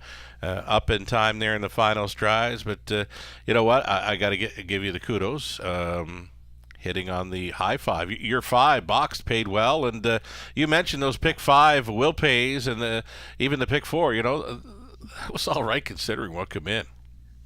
It really was. I'll be honest. I thought the pick 4s were paying tremendous, and obviously the pick 5. I mean, $3.71 for 20 cents there. Yeah, you're not going to find a better ticket than that. Yeah, 2 7 holes. I get it, but you also had 3 favorites that won in that sequence. I mean, you get 3 chalks down.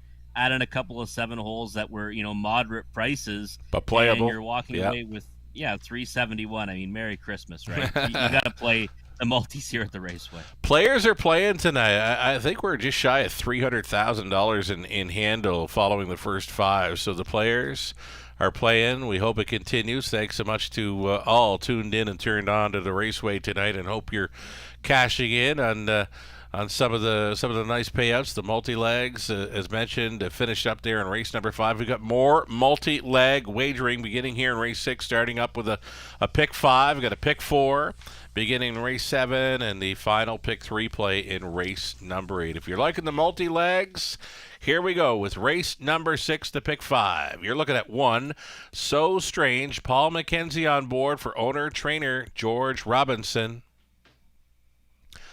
Number 2, Favaro Seals. There was a very sharp winner here in the Drivers' Holiday Challenge. James McDonald was on board for Sally Charlton, Lindsay and Ashley Kerr. Lindsay training. It's Garrett Rooney going on board tonight. Derby Dillon having a great season, 10-time winner in 2023. The 13-year-old for Colonel Schneider Jr. Cassidy Schneider trains. Dan Clements on board. 4 was scratched. Number 5, Master Fencer, Sam Filion for Kyle Stretch, the trainer, Michelle Sherman.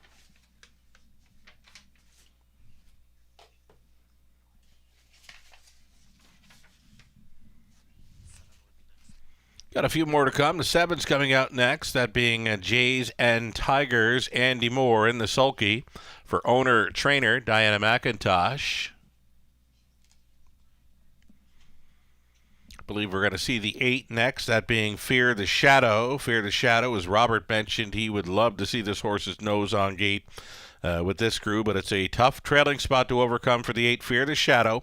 Owner, trainer, breeder, Harry Martin, Jason Ryan in the sulky, and there will be one more to get a look at that best set. So the reduced field, players are playing. There is some speed to work with. Last time this horse had the rail at the Leamington, wired them up in 59-4. So Strange back on the rotation now as well, off a strong 3rd in the latest, Robert.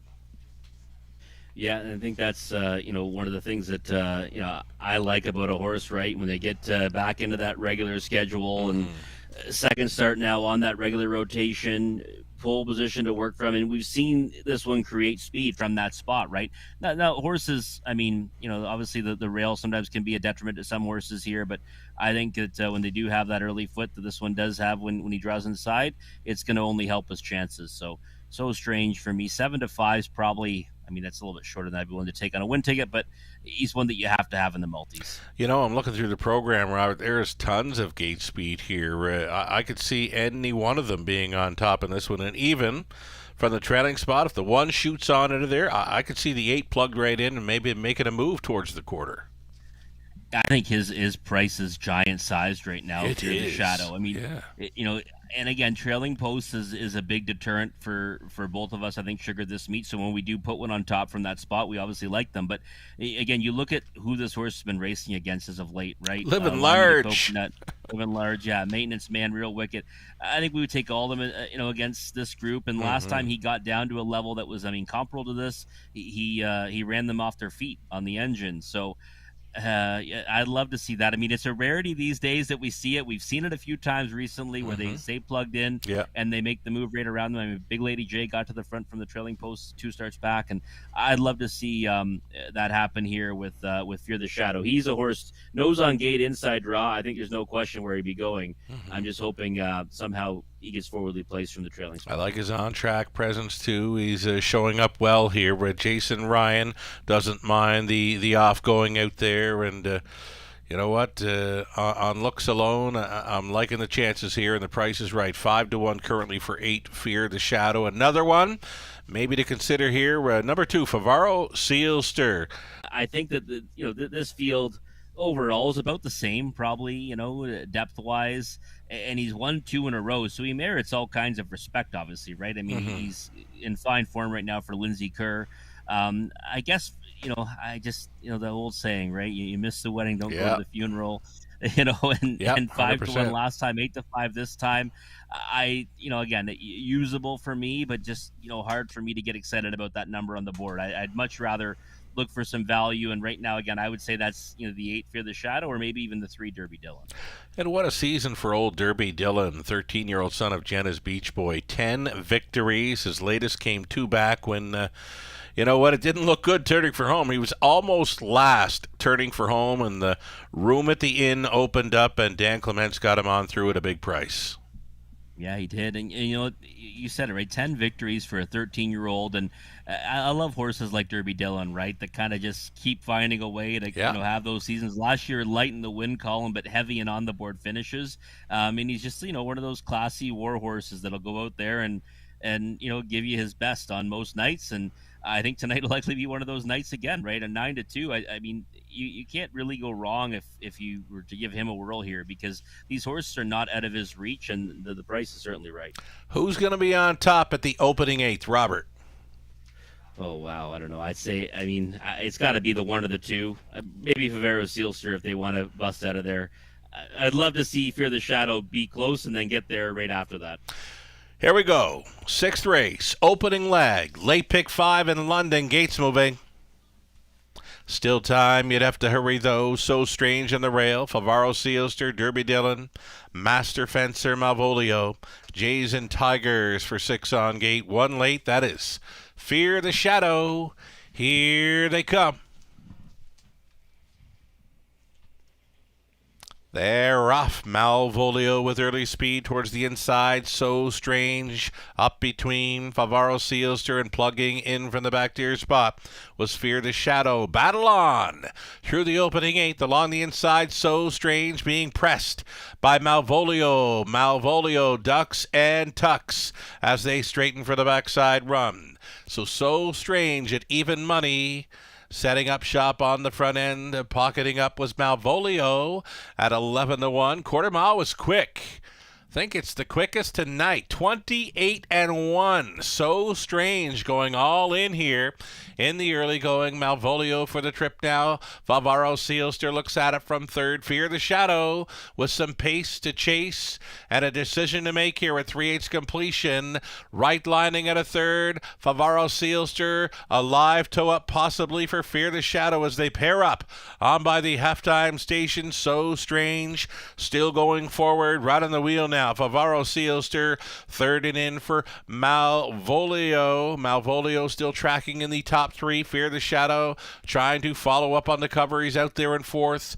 Fifth and in for Master Fencer. Derby Dillon next to last, and outside the trailer on the in was Jays and Tigers. 59-1. Halftime speed. The speed is holding up thus far for So Strange at even money. Second best, Favaro Sealster. Malvolio is tripping out here in third. Fourth and wide, Fear the Shadow. Derby Dillon takes the high road now up and into that final turn. A bare read six for Master Fencer, trailing though not out of it.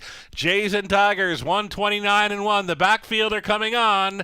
Favaro Sealster keeps on coming for Rooney. Favaro Sealster now to the top. Late pace, Fear the Shadow. Derby Dillon. Derby Dillon on the wide side, almost there. Favaro Sealster. Favaro Sealster for the win. It was close for second. Derby Dillon up against it with Fear the Shadow. 201-2.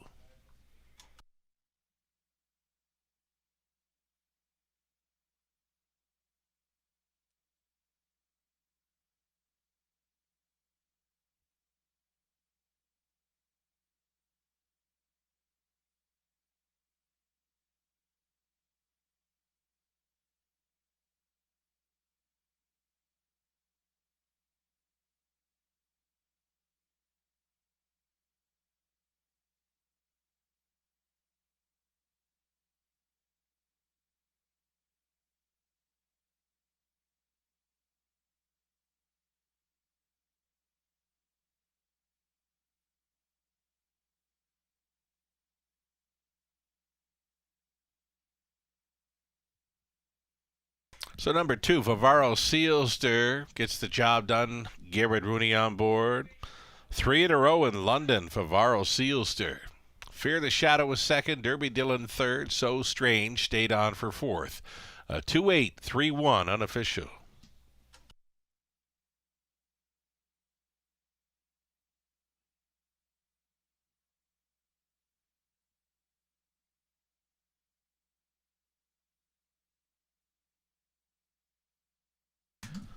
Garrett Rooney back with another winner tonight, another multiple driving win night for Garrett Rooney. This victory aboard the 2 Favaro Sealster, 5-year-old son of Control the Moment. Had a flower bomb by American Ideal for the owners, Sally Charlton, along with Lindsay and Ashley Kerr. Lindsay, winning trainer on her birthday. Nothing better, right? Than winning a horse race on your birthday. Happy birthday, co-owner, trainer Lindsay Kerr. Garrett Rooney's on for the victory. Again, for Favaro Sealster, that's 3 in a row. 201-2 over the good going. Congratulations.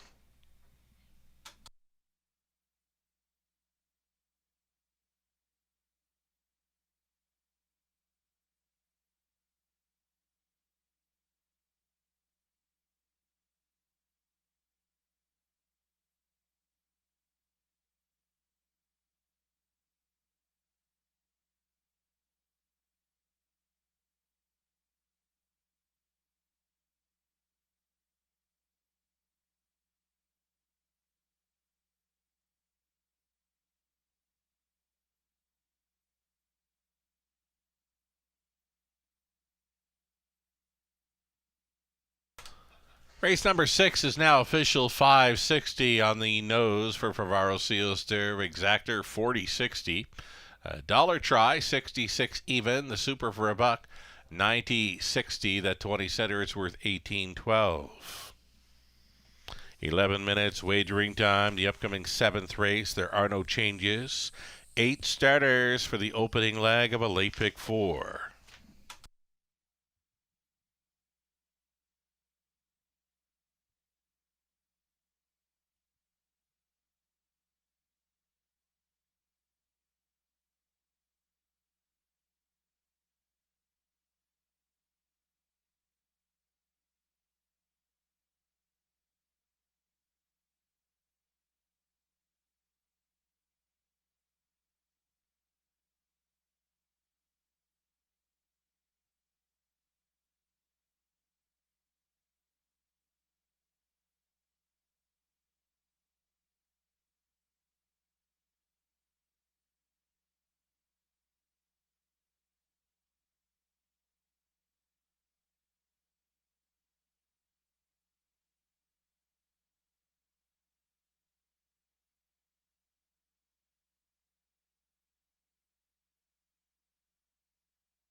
Favaro Seals are getting the job done in race number 6 to kick off that late pick 5. And Sugar, maybe, the bias is shifting a little bit. I mean, I wouldn't necessarily say that speed is dead by any stretch, but we're starting to see horses tire on the engine anyways. Well, I mentioned, likely the quickest quarter mile of the night, 28-1 into that headwind over the good going.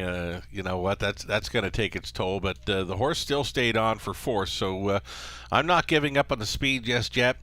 The looks of the flags, Robert, that wind may be even getting stronger on the backstretch. So, you know what? Keep that in mind when playing tonight. It does factor in some of them, as you mentioned, Robert. Some horses just don't want to try going into a big wind, and it's not letting up at all. It's actually getting a bit stronger now for race number 7 coming up. It's the opening leg of a late pick 4.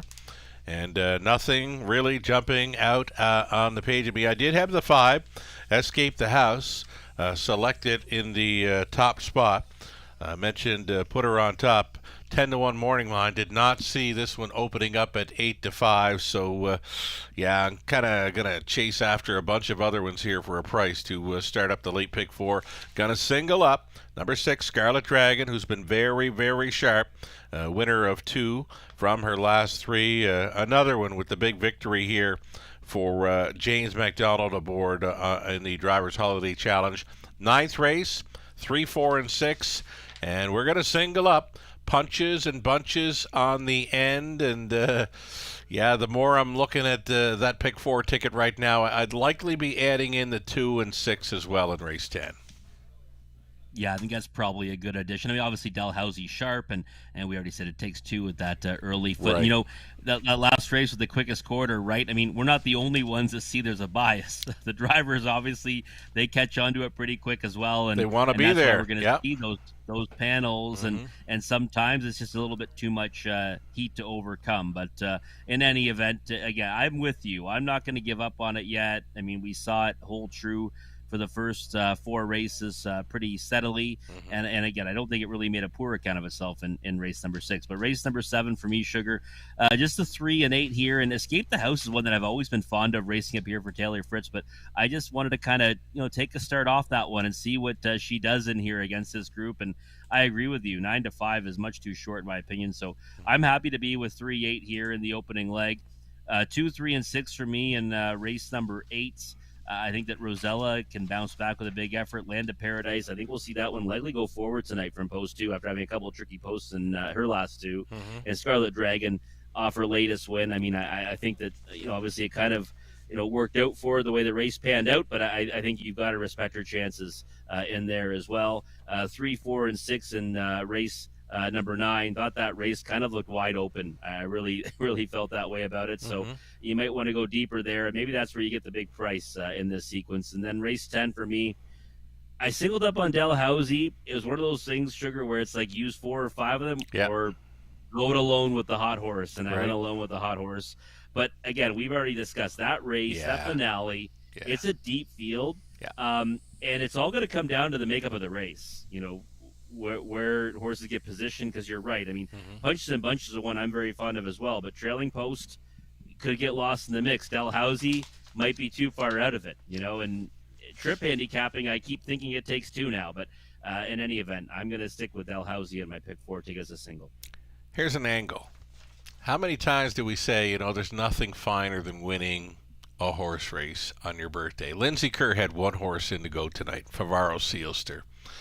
Horse wins again for 3 in a row, and wouldn't you know, it's her birthday. So that's happened quite a bit this meet, Robert. They get the birthday shout out, and we mentioned nothing better than winning on your birthday, and there we just see it again with Lindsay and Favaro Sealster, and great to see, and happy birthday from all of us. Lindsay Kerr doing it and doing it well, right?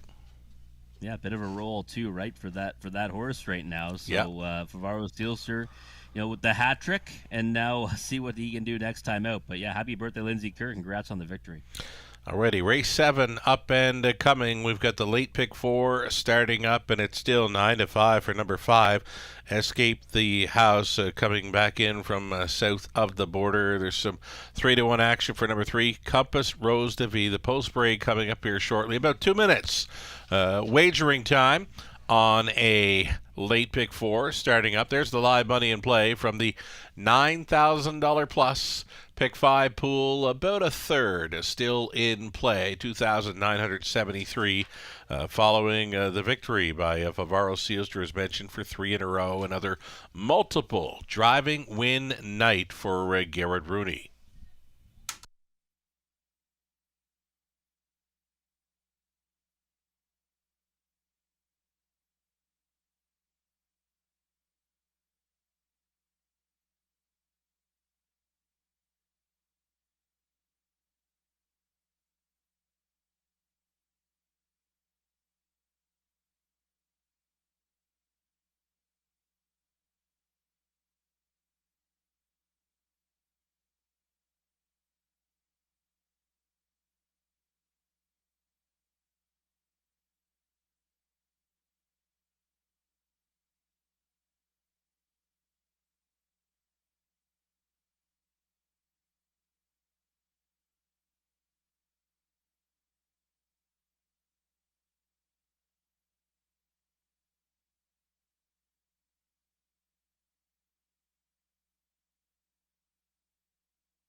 Race 7, Pacer, stepping out on track for a parade. Fillies and mares, not winners.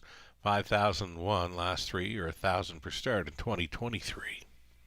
My only sunshine on the rail here, Sam Fillion for Stewart and Patricia Bolender. Kyle Boston's trains. Here's number 2. This is Dazzlin' Rosie. Don Rankin Jr. for Ross Patton. Dr. Paul Rutherford. Ross trains. Steve Adams owning Jacob Roberts training number 3, Compass Rose de V. Jay Harris goes on. The 4, Jackie Davis. Guess we'll see the 5 next. Number 5, Escape the House. Brett McDonald for owner-trainer Taylor Fritz. Then the 6, Lola's Sunshine. Lauren House for Scott and Brad McNiven, along with Tom Broadhurst and Brad Douglas. Scott does the training. Lauren House on 6. 7 outside, it's the filly, Getting Euchred for Ron Thompson. The trainer is Brent Ballore. trailing out the 8 Manhattan Knight. This one for Luke Willett Incorporated. Anita Willett training. Colin Kelly driving 8 Manhattan Knight. And one more to see here, that being the 4 Jackie Davis. Jackie Davis back from Woodbine Mohawk Park. For owner Gary Stoddart, the trainers Pat Bissett, Daryl Thiessen stays on for the drive. 8 Pacing, fillies and mares. Race 7 is next.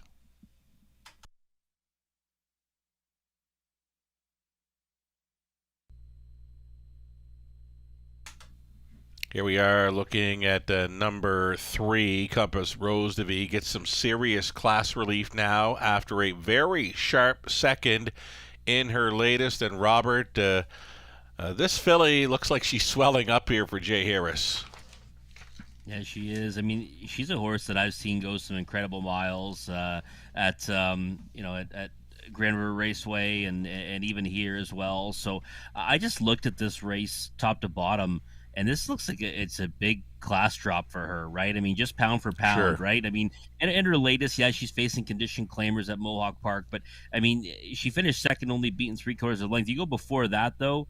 I mean, Gia Surreal. I mean, what would she do to this group? I mean, she just have her way with them. Annihilate them, and she came off the back end against those types, Major League, Gia Surreal, and I thought made a decent account of herself. And I don't know. I just thought that, if she comes out and races to her best, she ends up in the winner's circle in here. Yeah, some of them horses that she's been facing, like you mentioned, you see Gia Surreal, you see Major League in a race like this, they'd be 2 to 5, right? Right now, you're getting 8 to 5 price at number 3 Compass Rose de Vie. A couple of fillies in here. You've got the 3 Compass Rose de Vie. You've got the 7 getting Euchre, both 3-year-olds facing the older mares. In this, for a second best play, Robert, you've got 8 Manhattan Knight as a player. Colin Kelly on board for Team Willett, 6 to 1 value player. Yeah, and I initially, when I look at the race, I always, without looking at anything sugar, I make selections just on the horses, right? Yeah. And when I did that, my first kind of thought was the 8 Manhattan Knight. Then I looked deeper into it. I looked at the lines and said, okay. And then I went back and watched the replays. And 2 back, to be perfectly honest, she could not have gotten a better steer, right, from Colin Kelly. I mean, it was like such a slick move to go kind of, right up the inside and save every inch of ground. And didn't get there. Got held off by half a length to the 7 getting euchred. So I couldn't put her on top because of that. Mm-hmm. I'd have to see a little more, fight from her in the late stages before I put her on top. And that's what kind of led me to kind of say, okay, Compass Rose de Vie is one that, merits the respect on top in here. And again, Manhattan Knight, I think, is, got all kinds of back class. And if she finds her best, I mean, I rarely would take one with 70,000 made lifetime versus 280,000, right? So I'm hoping Manhattan Knight kind of finds that form in here in utilizing her in the multi-legs, but I'd have to see a little more before I'd be confident she can beat this group. Alrighty, there is a value player in here. You've got pegged for 3rd. Right now it's 9 to 1 on number 2, Dazzlin' Rosie. I've been keeping an eye on horses tonight for score downs. We've seen the front end speed pretty good throughout the front half of this Monday evening program. There hasn't been a lot of horses scoring down in sharp fashion this evening, but this is one. Rankin was scoring down Dazzlin' Rosie at a really, really good clip. That has me thinking he's going to try to get this one forwardly placed. I'm not sure what kind of speed this one, My Only Sunshine, is going to show from the rail, but Dazzlin' Rosie, if this mare can get spotted up close, 1st, 2nd, or 3rd, she's going to be a major player in here at 7 to 1. Yeah, I think she already is a major player. I mean, this is a mare that, we've seen many times, and she's gotten the better of some solid groups when she's at her best. And I think she's in top form right now. And I love the fact that she scored down because she is one that can, get away off the gate when she's fired up. And at 7 to 1, that's a big number on Dazzlin' Rosie against this group. And I mean, I think she can be in the mix throughout, and she's one that's had a nose for the wire in the past. She's been at it for a while. She took her light best this season over London, 157 flat. And as you mentioned, she's rounding into form nicely. She's been right there in recent starts. And off that score down, I'd be backing her at 7-1. Jackie Davis, a long shot in here, one of the longest shots on the board. Tons of gate speed. I think this first turn could get Western. Yeah, it might. I mean, I think Daryl Thiessen, too, likes to put them in play, and she's got all kinds of gate speed. I think the plan with her to be blast out of there and just try to grab leather and sit a good trip. Here we go. Race 7, London. Gates moving.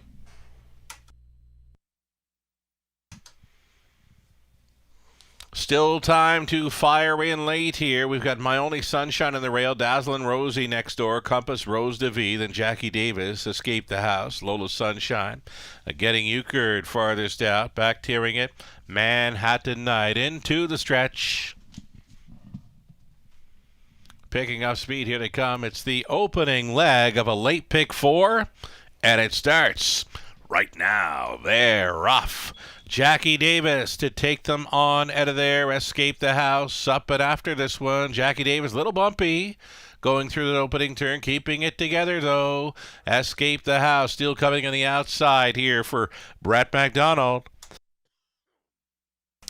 So they battled early and they straighten out and approach the quarter mile and taking control. Escape the House back in from south of the border, now on top by 2.5 lengths.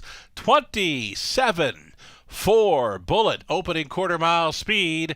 Escape the House. This one opened up as the favorite and got let go here at a juicy 9-2. Escape the House in control here at 3/8 completion. Jackie Davis now traveling second. The filly Compass Rose de Vie. She's thinking about it there in third. Fourth is My Only Sunshine. That one gets directed to the outside and forces the hand of Compass Rose de Vie to travel first up, setting it up a third over Manhattan Night. And down towards the inside in 6,000 Rosie, the back markers. Lola Sunshine, that came ahead of Getting Euchred. On by the half at 58-2. They'll straighten for the backside run. Compass Rose de Vie chased up now against Bet the House. Jackie Davis right lined out of third. She's got a toe up now as they approach 3/4. The filly working hard. This is Compass Rose de Vie going to the top, way up on the outside from last. Getting Euchred has now moved into third, trying to be second. It's going to be the two fillies sitting first and second as they get ready to make the swing. This is Compass Rose de Vie at even money. Here comes Getting Euchred at 7-2. Again, it's the battle of the 2-3-year-old fillies here against the aged mares. On the outside, Getting Euchred from the outhouse to the penthouse. There she is. And Rooney's in again, second best. Compass Rose de Vie, very close for third. Jackie Davis was trying to hold against Manhattan Night, 159-3.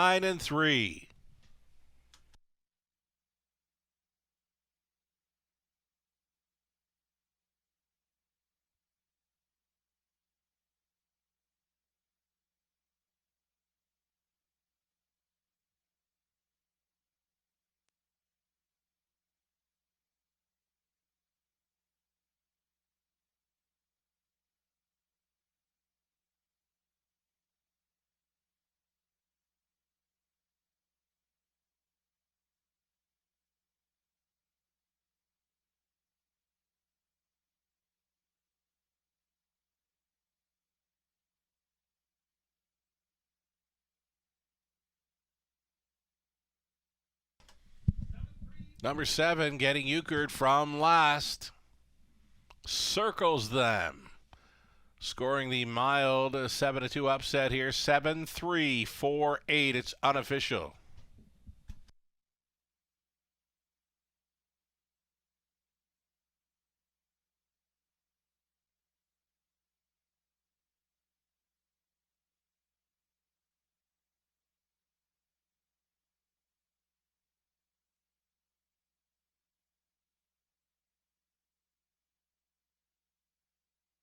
Garrett Rooney's third driving win on the night, and not done yet by any means. Getting Euchred, the filly, home and cooled here. She's by all bets off from the Ponderosa mare. Sarah's Creek, owned by Ron Thompson, trained by Brent Ballore. Garrett Rooney on for the victory again. She came from last. Circled them on the backside. And up in time for victory over the good going in 159 and 3. Getting Euchred on top at 7-2.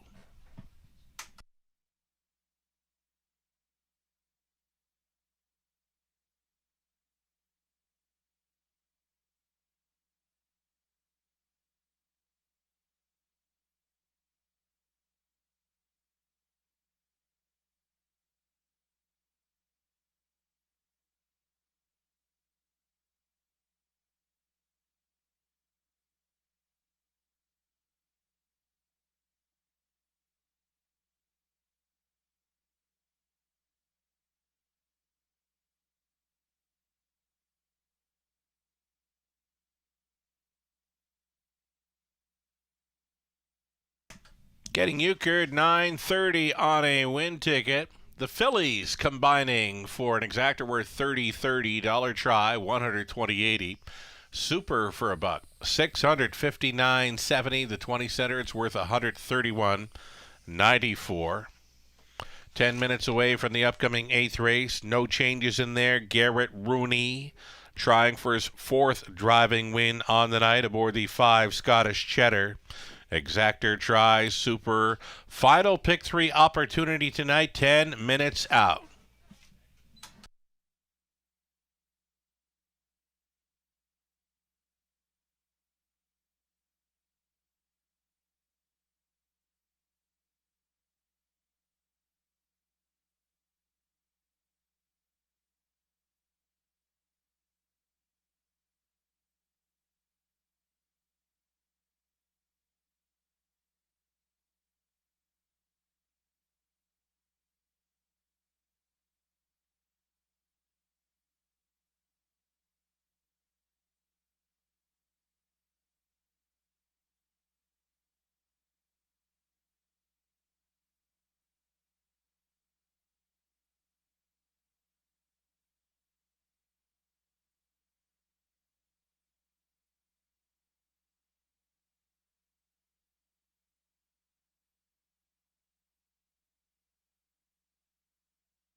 Race 7, Rundown, Official, My Only Sunshine, 7, Dazzlin' Rosie, 6, Compass, Rose DeVie, second best, Jackie Davis, third, Escape the House, 8, Lolo Sunshine, 5th, Getting Euchred, last to first, Manhattan Night finishing 4th, again the top down, a 7, 6, 2, 3, 8, 5, 1, and 4.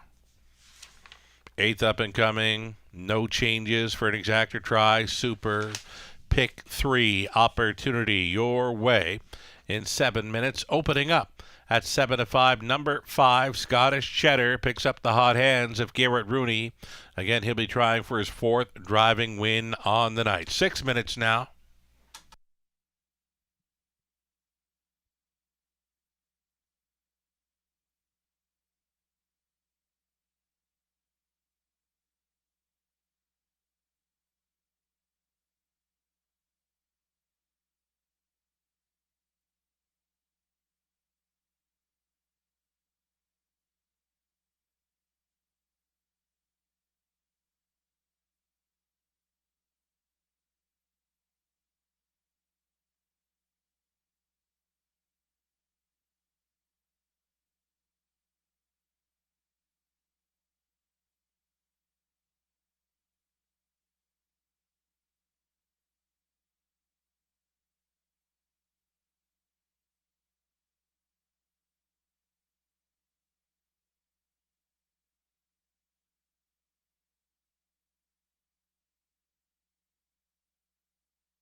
Live money updates here following leg 2 of the Pick 5, $9,000 plus pool and just $379 live in play.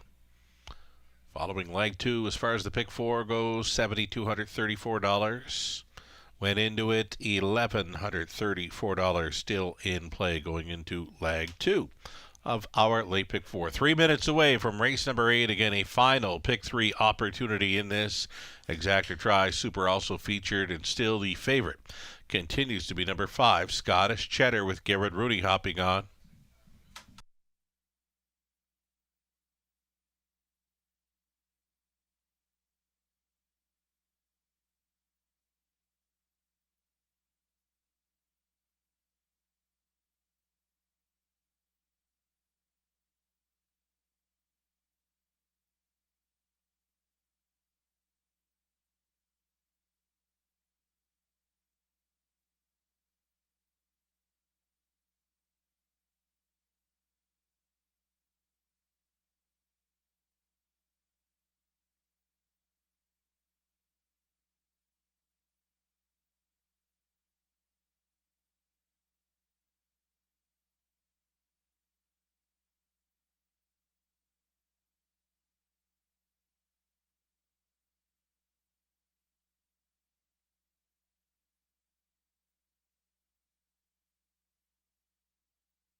Another edition of Survivor Tuesday comes up tomorrow. Always free to play online for those of you holding on to HBI accounts. Play our Survivor Handicapping Challenge every Tuesday for a chance to win a $100 deposit into your HBI Bet account. Again, it's available online only, and you must be an HBI Bet account holder to play on with Survivor Tuesdays. Another edition comes your way tomorrow.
Post parading now, the starters for race number 8 of 10 on the pace for our final 3 tonight. You're looking at One Lady in Lace, Andy Moore driving for Robin Cassidy along with John Marshall. John trains. Number 2, Land of Paradise, Lauren House driving for Scott and Brad McNiven along with Tom Broadhurst and Shirley Griffin. Scott trains. Leanne Davidson along with Brooke Kupak, they share the ownership on 3, Rosella. Daryl Laver conditions, Daryl Thiessen on board for the drive. Kind of like Royalty for Scott Ray on board for Doug and Dennis Belan. Dennis trains.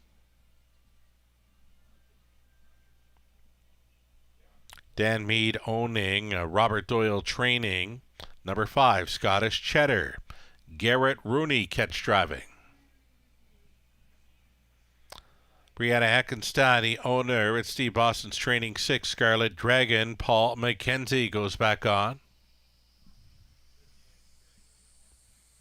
Outside chance for 7, Credit Kawhi for Larry Lane. Trainer Pat Bissett.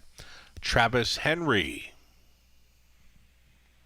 And then the trailing spot for 8, Layla Blue with Sam Fillion on board for the owner-trainer, Doug Good. There you have it, field of 8 on the pace. For race 8, Exacta Tri Super, and the pick 3 starting up.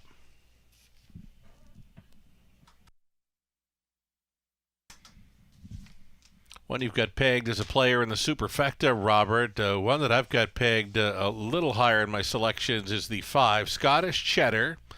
Scottish Cheddar picks up Garrett Rooney tonight. Could surprise at a price in this one. You know what? They've seen him win 3 races already tonight, horse players. So you're not going to get a big price. Right now it's 3-1 for the 5, Scottish Cheddar. Yeah, we don't really see those big prices on Garrett as often anymore, right? The season that he's had, Sugar, True enough. We used to always call him the upset specialist, but those prices are getting a little bit harder to find now. And I mean, he's had an incredible season, right? Career year. And, yeah. If it wasn't for Tyler Borth's, insane numbers here at the Raceway, he'd be running away with it. But maybe that'll be next season, right? But Scottish Cheddar. In with a chance here. You know what? Listen, we've seen horses come off the pace now just fine. So Scottish Cheddar's kind of a versatile type. So I don't think the bias is a concern with that one. Scottish Cheddar, maybe no longer the upset specialist. The rumor has it could be G Money. Maybe G Money's been going around the driver's room of late there for Garrett Rooney. I like it. G Money sounds A-okay to me. And, when he brings a long one home, we can still say, hey, the upset specialist. But I like G Money. Right on. We are getting close here. Top selection for yourself. You've gone to one that you've backed many a time before, the Daryl Laver trainee, number 3, Rosella, 4-1 currently. A rare break. Took every chance away last time. Yeah, it was a rare break, and she'd been in such great form, right? 2 in a row, and even in defeat before that, she was racing well. And you know what? She gets along tremendously with Daryl Thiessen, and I had to go to Team Daryl here, and kind of go right back to them and hope that she gets off the car cleanly tonight. And I mean, there's not a tremendous amount of speed, or at least speed that can match her to her inside. I think the game plan has got to be to go forward, even off that break. It was on a fast track too, so you obviously got to be careful, right? You don't want to break twice and have to qualify, but I think she'll be good to go tonight. It's so hard to know where that bias lies now. I mean, we've seen nothing but front-end speed there the first 3 or 4 races this evening, but horses have been coming from everywhere. I mean, the filly getting Euchre, what a big trip, circles up on the wide side to come from last. Yeah, monstrous trip. I actually thought, I said post 7 tonight, she'll probably have to take back off the gate and never get into the race. Well, I was dead wrong. I mean, she was determined, and it was pretty cool to see the 3-year-olds, right? To do battle at the end there. Yeah. Another thing that I don't usually gravitate towards, I usually like to stick with my, the older horses, but I put the wrong 3-year-old filly on top, because getting Euchre, man, she showed she's the real deal. I mean, she raced well in defeat the time before that, but had those victories in a row, Sugar, and right back into the win column tonight. You know what? She's a 3-year-old filly that's been doing it well in London, but she's got a ways to go to catch up to our friend Yoda Queen for 3-year-old pacing filly of the year honors. Yeah, I know, Yoda Queen, and then what did she do downtown? I mean, she was so good. Yeah. And by the way, speaking of, I still call it downtown, even though it's Mohawk Park. But sure. One of our other favorite horses got to the winner's circle there tonight. Called in Sick, a winner at 3-1 at Mohawk Park tonight. Dave Almacelli. That's right, pegged on top, as I'm sure he would expect and you would expect in the Horse Players Journal. Right on. Called in Sick, the winner in the big track tonight. Oh boy, the Horse Players Journal doing it and doing it well. I got word Shameless plug. Yeah, I got word from Jeff Lilly tonight. Now, he's hoping for a chance to get into the valedictory final with all bets on Tex. I know he's just got one start in there, but wow, did that horse ever close up good on the end of it the other night. It was a good one, made the watch list yes. for me anyways, and don't be surprised if they get into the final. It will be picked somewhere in the journal, because I think some bombs away potential there. Jeff Lilly and friends, all the best on getting into the valedictory final with all bets on Tex. We saw him win quite easy here last week. The gate is moving for race number 8 of 10. Still time, you'd have to hurry.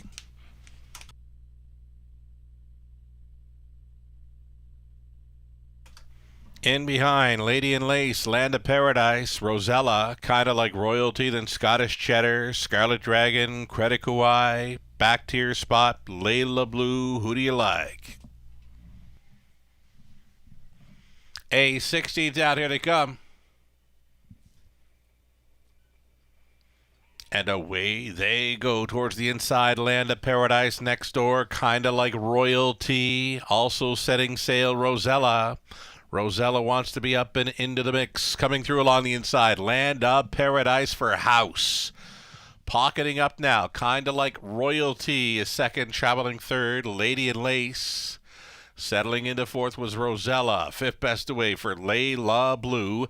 Third to last was Scottish Cheddar. The back markers are going to be Scarlet Dragon and Credit Kauai. Single file through the opening quarter mile in 29 seconds flat.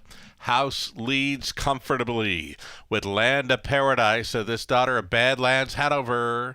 Marching orders tonight. Second best continues to be Kinda Like Royalty. Coming up quickly now, Rosella moved from fourth. She shows up in second now on this half-mile approach, chased up on the lead. Land of Paradise trying to go forward against this heavy attack by Rosella. These two battle by the half in 59-3. Rosella cleared. Rosella now on top here at 7-1. It's a Land of Paradise in second. Left uncovered there to be third.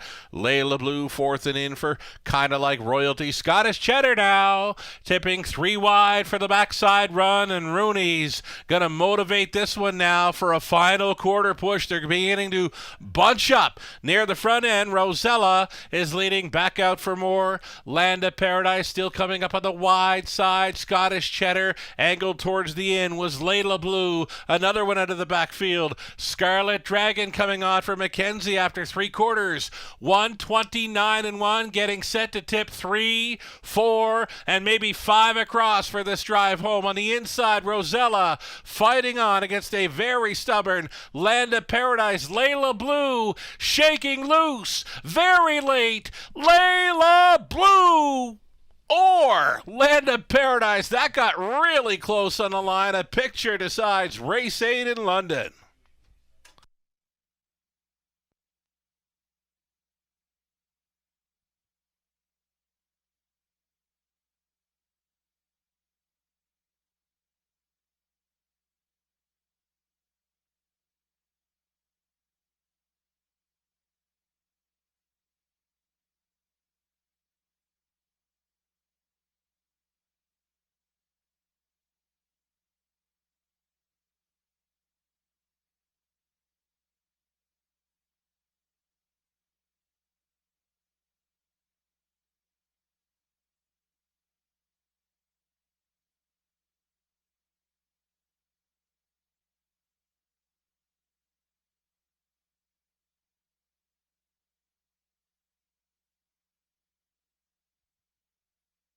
On the slow-mo, too close to call still, but they win photo.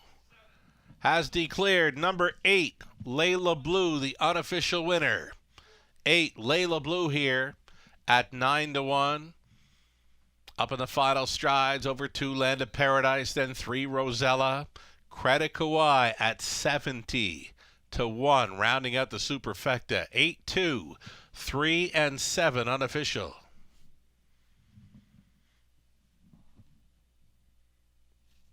Travis Henry. Make it Sam Felion. There it is. Sam Felion on board the 8 Layla Blue, 6-year-old daughter of Art Major from the Better's Delight mare, Delightful Diva. Doug Good of Chatham owning and trading. Again, it's Sam Felion on board for this slick steer aboard the 8 Layla Blue to get her there just up in time for the upset at 9-1. Congratulations.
Eighth race, now official. 8-2, 3 and 7 going official here. Layla Blue, the upset winner. The extreme long shot, Credit Kawhi, rounds out a superfecta.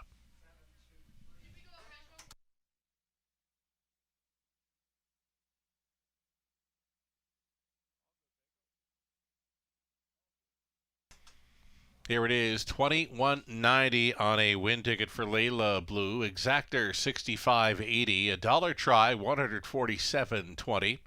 Super for $1, $1,334.95. The 20 center, it's worth $266.99. Ninth race up and coming. The one Treasured Legacy was a late scratch. Number 5, Lil Reese's Pieces. Shoeing change, aluminum to steel. In behind, so reduced field of 7 up and coming in the ninth race. Exactor, try, super. The late double starting up in about 8 minutes.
Official rundown for race number 8. Lady in Lace finished 7. Land of Paradise just missing, finishing second. Big trip, though. Rosella was third, kind of like Royalty. Finished 8. Scottish Cheddar 5th. Scarlet Dragon 6th. Credit Kauai 4th. Layla Blue was a race winner. Very slick steer. Sam Filion. Nice navigating there through the late stages to get up in time with Layla Blue at 9-1. The top down is 7-2-3, 8-5, 6-4-1. Ninth next, scratching 1, shoeing change for the 5, aluminum to steel in behind. 6 on gate plus a lone trailer for the Exactor try super, and a late double coming your way in about 4 minutes.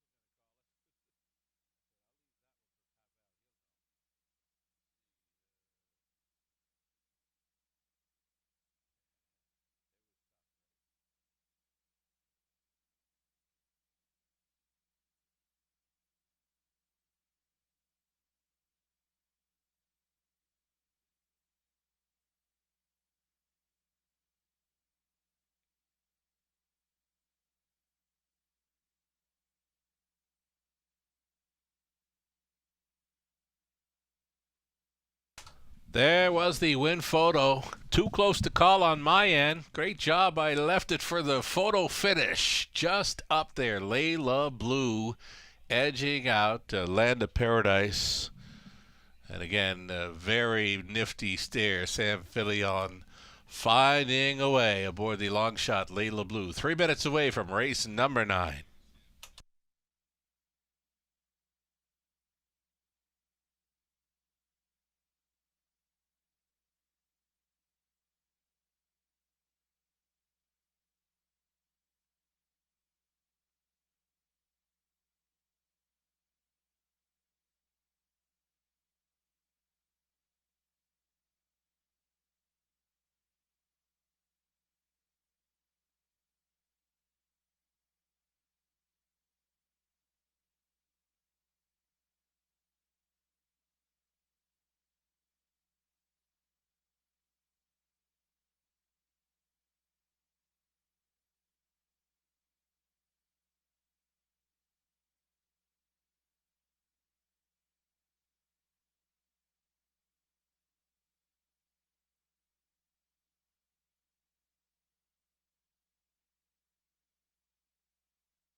Updating the live money, the pick 4 pool, $7,234, now just $96. If we can just go back to the pick 5 one more time, $9,000 pick 5 pool, only $27 live with 2 legs left to go. Best of luck if you're still going forward. Hit either one, you're going to get paid.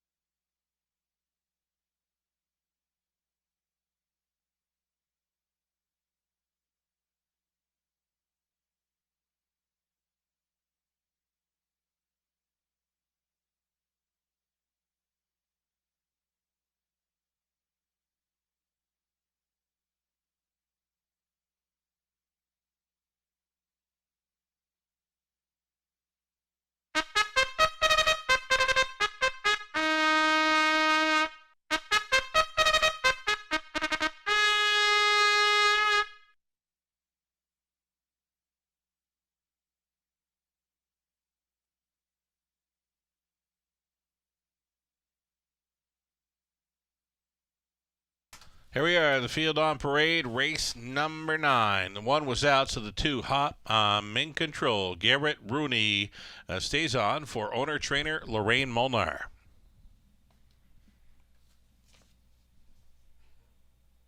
Number 3, Woodmere Arthur Jean. Make it Woodmere Arthur Jane in from Prince Edward Island. Now for fun for fans of Airdrie, Alberta. Mitch Tierney trains Brett McDonald on the newcomer, the Invader, Woodmere Arthur Jane. Lady Libby the 4, Kim and Brad McNibbin along with Tom Broadhurst, Brad Douglas. They share the ownership on 4, Lady Libby. Lauren House on for trainer Scott McNibbin. Lil Reese's Pieces 5, owned, trained, and driven by Braden Reibeling.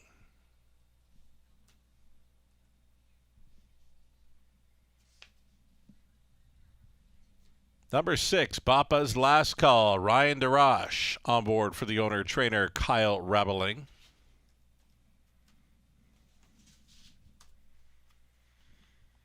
Seven outside, Come See, Come Saw. Travis Henry for Heather Pickett, Chris Jewett, and John Gray. Heather trains.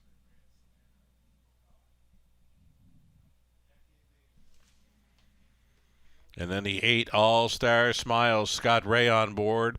This one leased and trained by Janice McEachern. There you have it. Reduced field of 7 in the 9th race. Exactor Try Super, the late daily double. Getting a look at a newcomer. This is her Ontario debut after shipping up from the Maritimes. Worth a look, possibly. And number 3, Woodmere Arthur Jane. She was racing down Summerside, Charlottetown away for a Tyler DeRoche, and is now owned by the Fun for Fans outfit.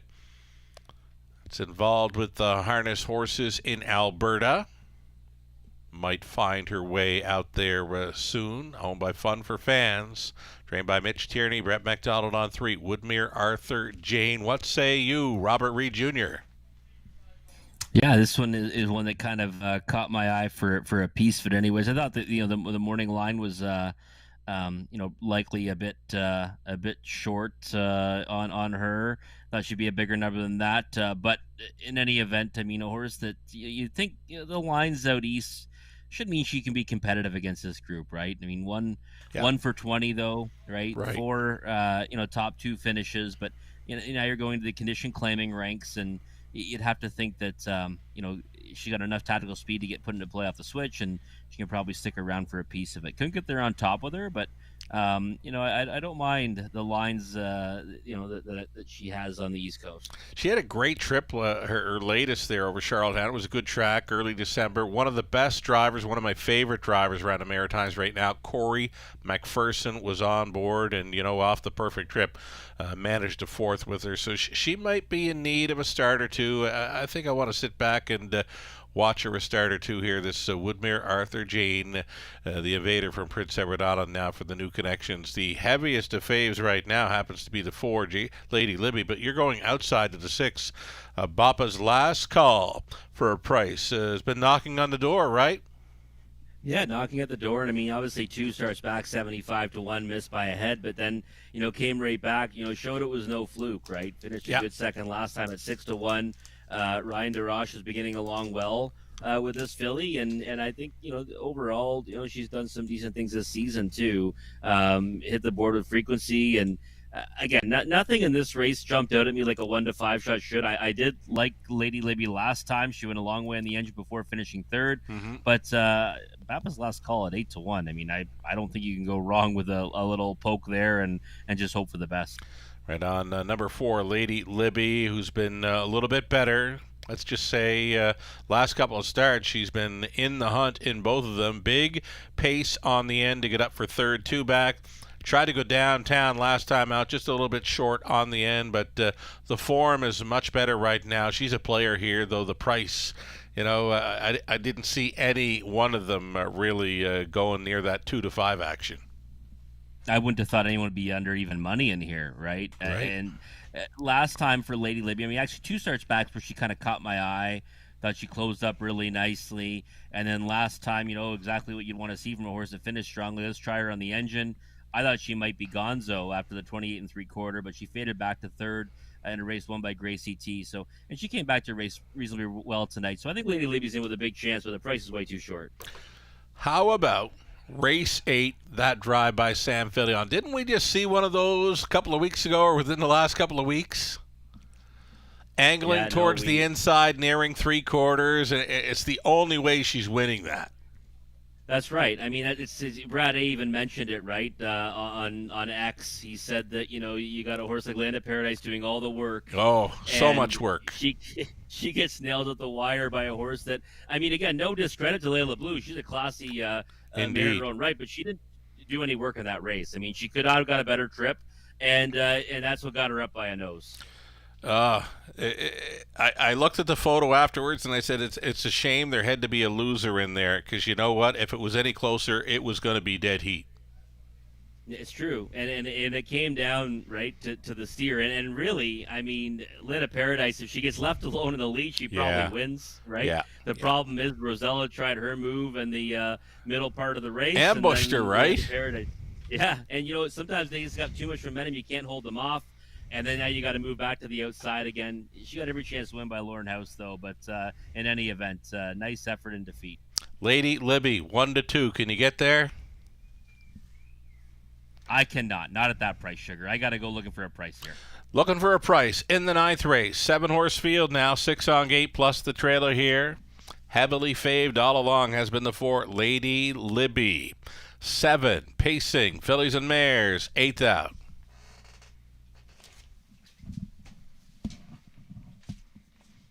Picking up speed, here they come. They're off. The rivaling starters leaving off the car first. You've got Braden and Lil Reese's Pieces. And then you've got Kyle's, Bapa's Last Call with Ryan DeRoche on board. Going to clear to the top here at 5-1. Bapa's Last Call taking control. Pocketing up now, that is Lil Reese's Pieces. Traveling into third, I'm in control. The midfield 4th for All Star Smiles. Already into the backfield, Lady Libby. She's not happy with the pace because they're not going much at all. Bapa's Last Call, 31-2. We knew it. 31-2 for Bapa's Last Call, though quickly now here comes Lady Libby. Lady Libby now in play. Could be out for a long ways in this one. Meeting up with Bapa's Last Call here at 3/8 completion. Lady Libby took control here and will be leading on by the half-mile station. This is 3-5 shot. Lady Libby on top. Bapa's Last Call second. Lil Reese's Pieces, the earliest leader, now third. 4th and a peek to the outside for I'm in control. And possibly a toe-up for the Maritime Invader, Woodmere Arthur Jane, underway into the backfield, though she is gapped on the cover. All-Star Smiles getting shuffled back. Trailing was Come See, Come Saw, the 1/2 and 2 and 4. And they're on the backside. A stiff reminder there for Lady Libby to go on. Second best on the outside, I'm in control. Rooney maybe with another live player here as they roll by 3/4. 134 at a half length in front now for I'm in control. Lady Libby fighting on. Up between horses, Bapa's Last Call. Widest of all, Lil Reese's Pieces saving all the ground for Ray. All-Star Smiles will try to have a say as they make the swing up on the outside. I'm in control. Here comes Bapa's Last Call. Searching for room, not finding it. All-Star Smiles. Bapa's Last Call. Nope. I'm in control. The Grand Slam for Rooney. They're at 6-1.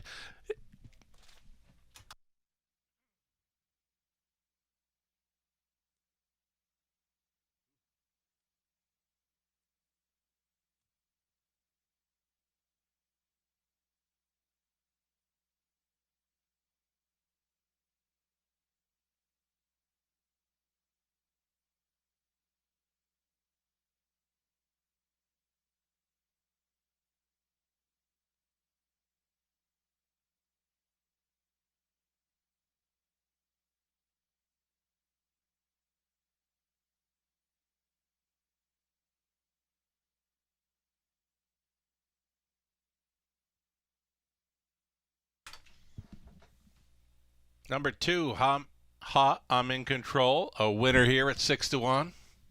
Bappa's Last Call, the 6 finishing second, the 8 All-Star Smiles third, then 4 Lady Libby. That is the even-numbered superfecta 2, 6, 8, 4 unofficial in race 9.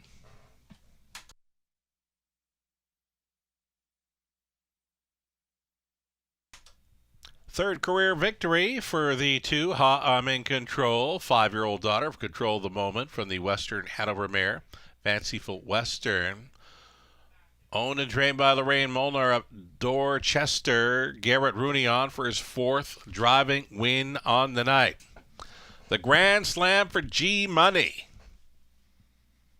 Aboard I'm in Control. The winning mile over the good going to 6-1. Congratulations.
Race number 9, now official. I'm in Control. 14-10. Exactor came back at $38.60. Dollar try, $234.40. The super for a buck, $928.65. It's a 20 center, worth $185.73.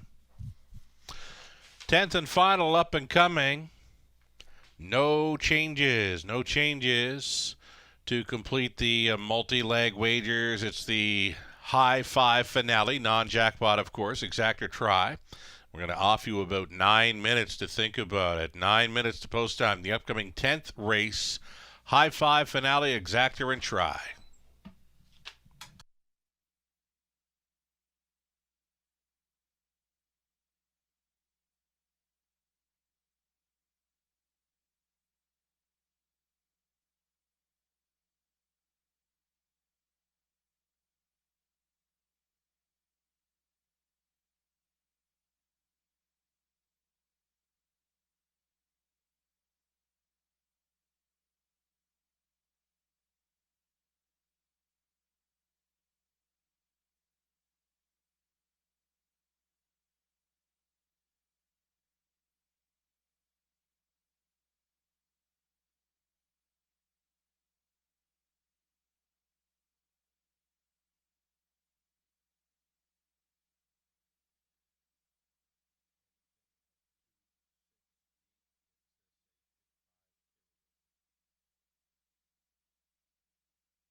Race number 9, the official rundown. That should read race.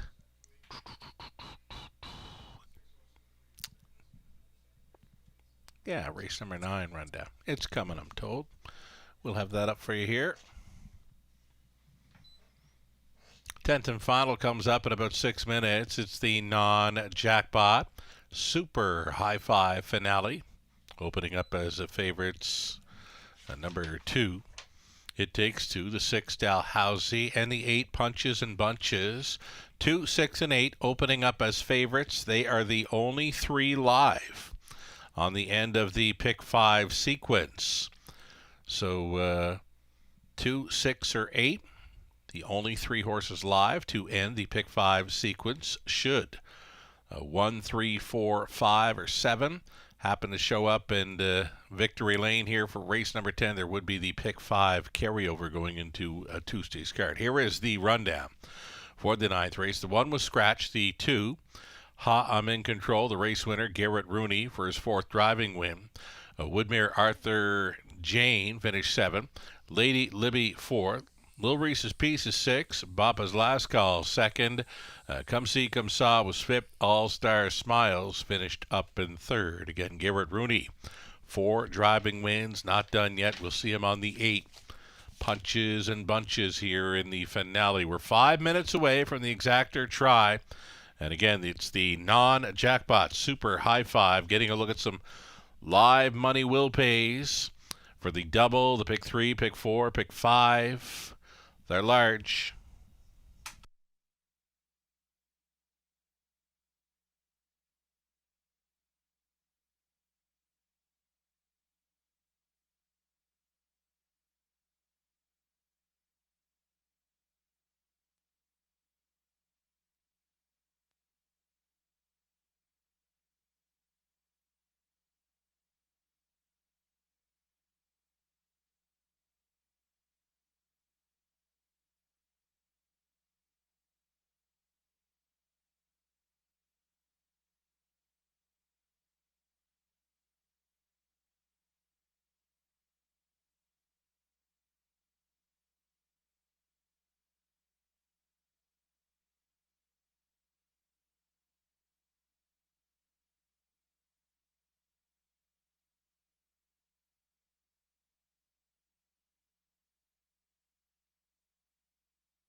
10th and final, up and coming, number 2. It Takes Two. The early speed threat. He could go all the way like he did here on November 27th. Right now, a 7-5 co-favorite with number 6, Dalhousie, who's coming in off of 2 straight victories. Another one to consider, the 8 punches and bunches. 3 wins, 3 runner-up finishes, showing here in London through each of his last 6 outings. It's a great horse race coming up. I kind of like punches and bunches. So too does Lou and Nathan. Robert Reed Jr. went to the 6, Dalhousie. Ghislain Paquette, he goes to the 2. It Takes Two. Howard the Lock with us for this Monday evening program. He also went to 8 punches and bunches, 2, 6, and 8. All figuring in the top 3 for selections here throughout the guest cappers. 2, 6, and 8 are the only horses live to complete the pick 5 sequence. Should any of the others, 1, 3, 4, 5, or 7, happen to upset, the pick 5 carryover on and into Tuesday. Best of luck with any and all live players here on the end of the multi-leg wagers. Hit them, you're going to get paid.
Pacers are on parade here for race number 10. Horses and Geldings non-winner 60,000 life. You're looking at the 1 Pebble Beach Pro.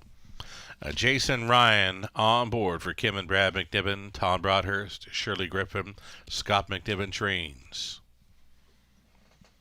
Number 2, It Takes Two. Kim McNiven, Brad Douglas, sharing ownership. Scott McNiven training. Lauren House. Moon Watcher, number 3, Dan Meggins, owning, training, driving, sharing ownership with Janice Van Nest.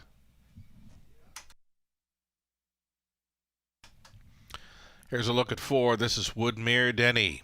Dale Spence on board for owner, trainer, Mackenzie Spence. Number 5, up Joey's credit, Daryl Thiessen. Catch driving tonight for Jacob Roberts and James Woods. Jacob does the training.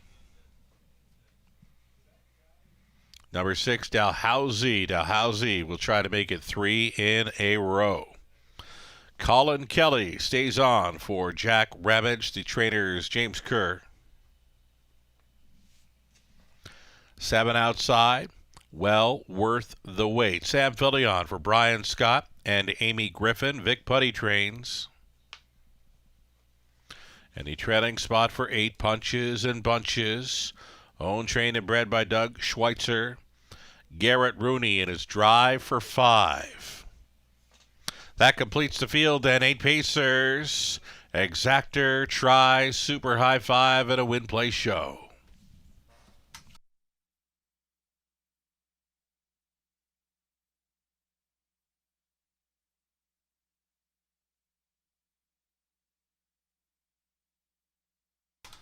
All right, Robert Reed Jr., you got along fine with your early high 5, hitting with your 5 to cash in on a 20-cent box, $24 to box up 5 on a high 5. Your 5 in the 5th race would have got players over $200 back on a 20-cent wager. Here's your 6, Dalhousie. Number 6, Dalhousie on top, 9-5 right now. 3 co-favorites. You don't see that often. No, we don't. But you know what? This is the type of race where I think Sugar Wheat will agree that those are the 3 that we had a hard time picking between. Right? Oh, 100%. So, that's why they're taking the support right now. We'll likely see some separation come post time, but Dalhousie for me, it just was tough to go against him with those 2 straight victories, and he's one that we've always known had all kinds of ability. Yes. Kind of started the season off a little bit slower this year, but now he's picked it up in a big way, back-to-back wins, and he's a high percentage winner, right? I mean, in harness racing, when you can go 6 for 21 and 7 for 28, that's pretty darn good when you have to go against full fields most of the time. So 2-1, not a bad price on a horse that has done nothing wrong as of late and won at odds on last time. Yeah, very sharp form coming in. I may have picked him a little higher in my selections, though it's the field of 8. I know he's done well in recent starts, but with many short fields and now with an outside post, 8 starters, it's just a bigger hill to climb for him tonight, in my opinion.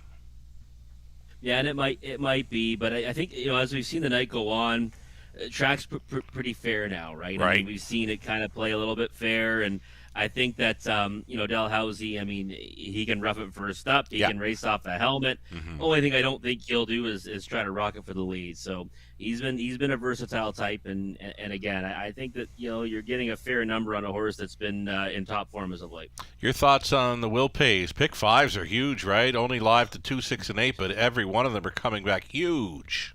Yeah, they're paying absolutely incredible again. I mean, I know I'm not alive, so it's easy for me to say that when I'm not alive. But in any event, these things are paying absolutely monstrous. They really are, and it's been that way all night. And we thought that, right? We at the start of the card, we said that we thought all the multi-legs tonight were ones that if you get them, you're going to get paid, and that's been the case. You know what? I really struggled with this card going back to a draw day. Trackett was having some issues, and I couldn't get lines, and I was having to get those selections in to get the program together the next day. So I struggled when making picks that day, and even today when I sat down to pick out my multi-leg ticket ideas, it was a struggle. So this was one of the toughest cards I've seen this race meet.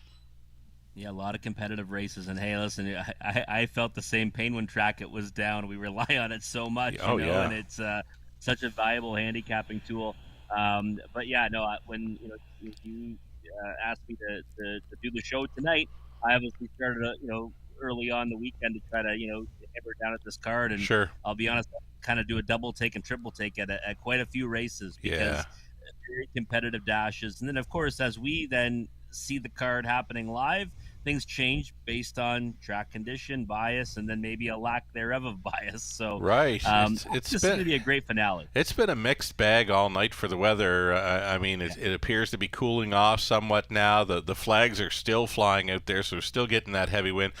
Punches and Bunches from a trailing spot. Let's briefly touch on him, and then we'll go to It Takes Two. Love Punches and Bunches as a racehorse. You know that. I mean, 20 top 2 finishes, 27 tries. Trailing post was the big deterrent for me. Now, we've seen the trailing post work out some real slick trips tonight, though. So maybe we'll see that again with him. And if he ever gets that kind of a journey, like a soft grip, he'll be tough to hold off because he's got some serious gears. And again, Garrett Rooney's the right guy to kind of work out that kind of a Here's trip. the thing. Have we ever seen Punches and Bunches get a dream journey just yet? No. I don't think we have. No, he's either raced from off the pace without cover or on the engine, chopping out, pretty hot fractions. No, we've never seen him kind of get that soft trip. Final thoughts. It Takes Two for some gate speed. You know what? Earlier in the night, I was all about maybe the switch to It Takes Two, but you know what? I'm not so sure speed's the place to be now. So I'd pass at 3-2. Great job tonight, Robert. Tomorrow evening, Robert Reed Jr. Yeah, looking forward to it. Back-to-back nights. Can't wait. Twice the fun this week in London. Robert Reed Jr., fabulous job tonight. We'll catch him again remotely tomorrow evening. It's the finale. Pebble Beach Pro, It Takes Two, Moonwatcher, Woodmere Denny, up Joey's credit, Dalhousie, well worth the wait. Punches and Bunches, back to your spot. Here they come. They're off. It's on. On the inside, Pebble Beach Pro, next door, It Takes Two. Plugged in for the back tier spot, Punches and Bunches. Floating on out of there for fourth was Woodmere Denny. Along the inside to be fifth, Moon Watcher. Nothing settled just yet, going up and around. It takes two here for Lauren House. It takes two, takes the top. Pebble Beach Pro now racing second. Punches and Bunches. Tight lines there in third. He's going to get locked in, though, outside of him. Woodmere Denny could be in for a long night at the office. He is providing cover for Dalhousie, who's been out for the route thus far. Then along the inside, third to last, a Moon Watcher getting shuffled back. That ahead of Up Joey's Credit, the closer, and tread of the field was well worth the wait. 29-1, comfortable opening quarter-mile speed for the pace setter. This is the two. It takes two. This is the two. It takes two up top. Second best, the one, Pebble Beach Pro. Then in third, we've got Woodmere Denny. Fourth and wide is Dalhousie. Then fifth and in, still trapped in there, Punches and Bunches. And then third to last, we've got Up Joey's Credit. And then came Moonwatcher, and the trailer moving out, well worth the wait. They go over to half, 59-2, and to the backside run they travel. It takes two, still going forward, still living on the outside, Woodmere Denny.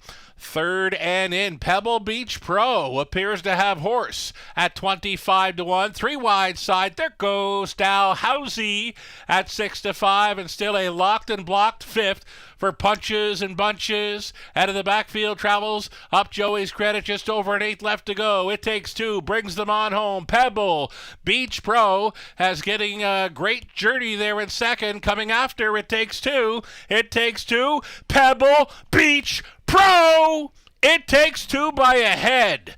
Pebble Beach Pro for the deuce, then Punches and Bunches, Dalhousie, Moon Watcher, rounding at the high five, so it's the Scott McNiven Exactor, 2-1 on to 25-1 in the finale, 158-2. It takes two all the way.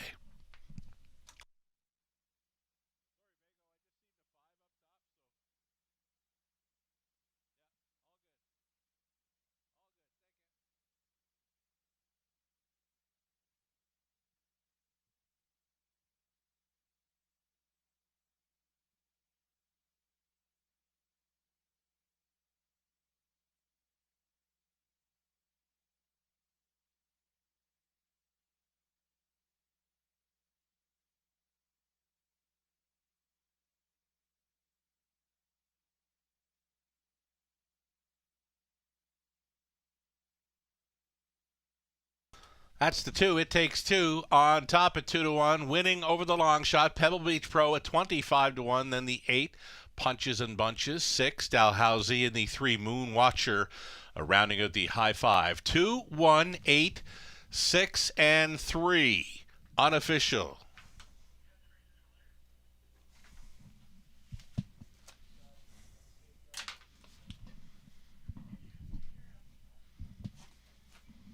Lauren House, he's come close a few times tonight. He's going to take the finale aboard. It takes two. 3-year-old son of Art Speak for the Aces and Sevens mare, Shell Ace. Owned and bred by Kim McNiven and Brad Douglas. Make it owned by Kim McNiven and Brad Douglas. Bred by Kim McNiven and Don Douglas. Scott McNiven training. Lauren House on for the victory. It's the Scott McNiven Exactor on the end of this Monday night program. Winning caretaker Kim McNiven. She's the owner as well. Out there with Kelly. Full family affair here on the end. As Team McNiven takes the Exactor in race 10. Congratulations.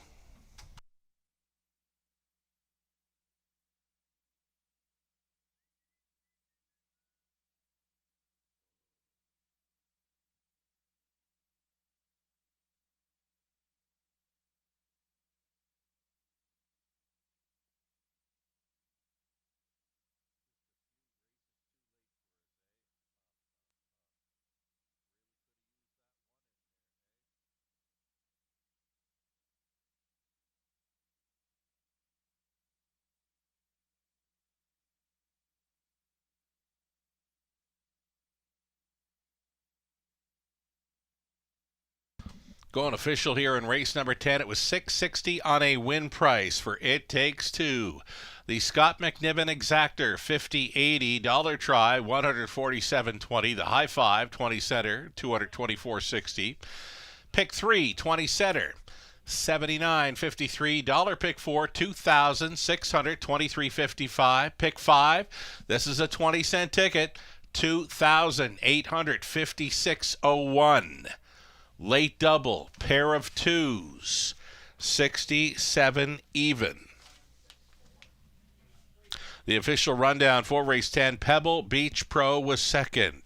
It Takes Two, the race winner, Moonwatcher, fifth. Woodmere Denny, seventh. Up Joey's Credit, sixth. Dalhousie, fourth. Well Worth the Wait finished 8 punches and bunches, third.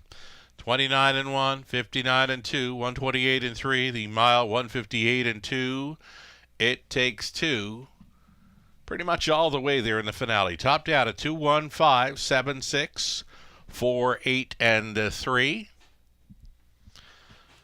Wagering strong again tonight. Thanks so much for playing tonight. And always, we're going to come back and do it all over again tomorrow evening, Tuesday, the 5:50 start time. And again, Robert Reed Jr. Joining us once again remotely for the broadcast commentary, ticket ideas, selections, plus a whole lot more. Thanking you for joining us tonight. From the eye in the London sky, I'm Sugar Oil. Have yourself a great evening.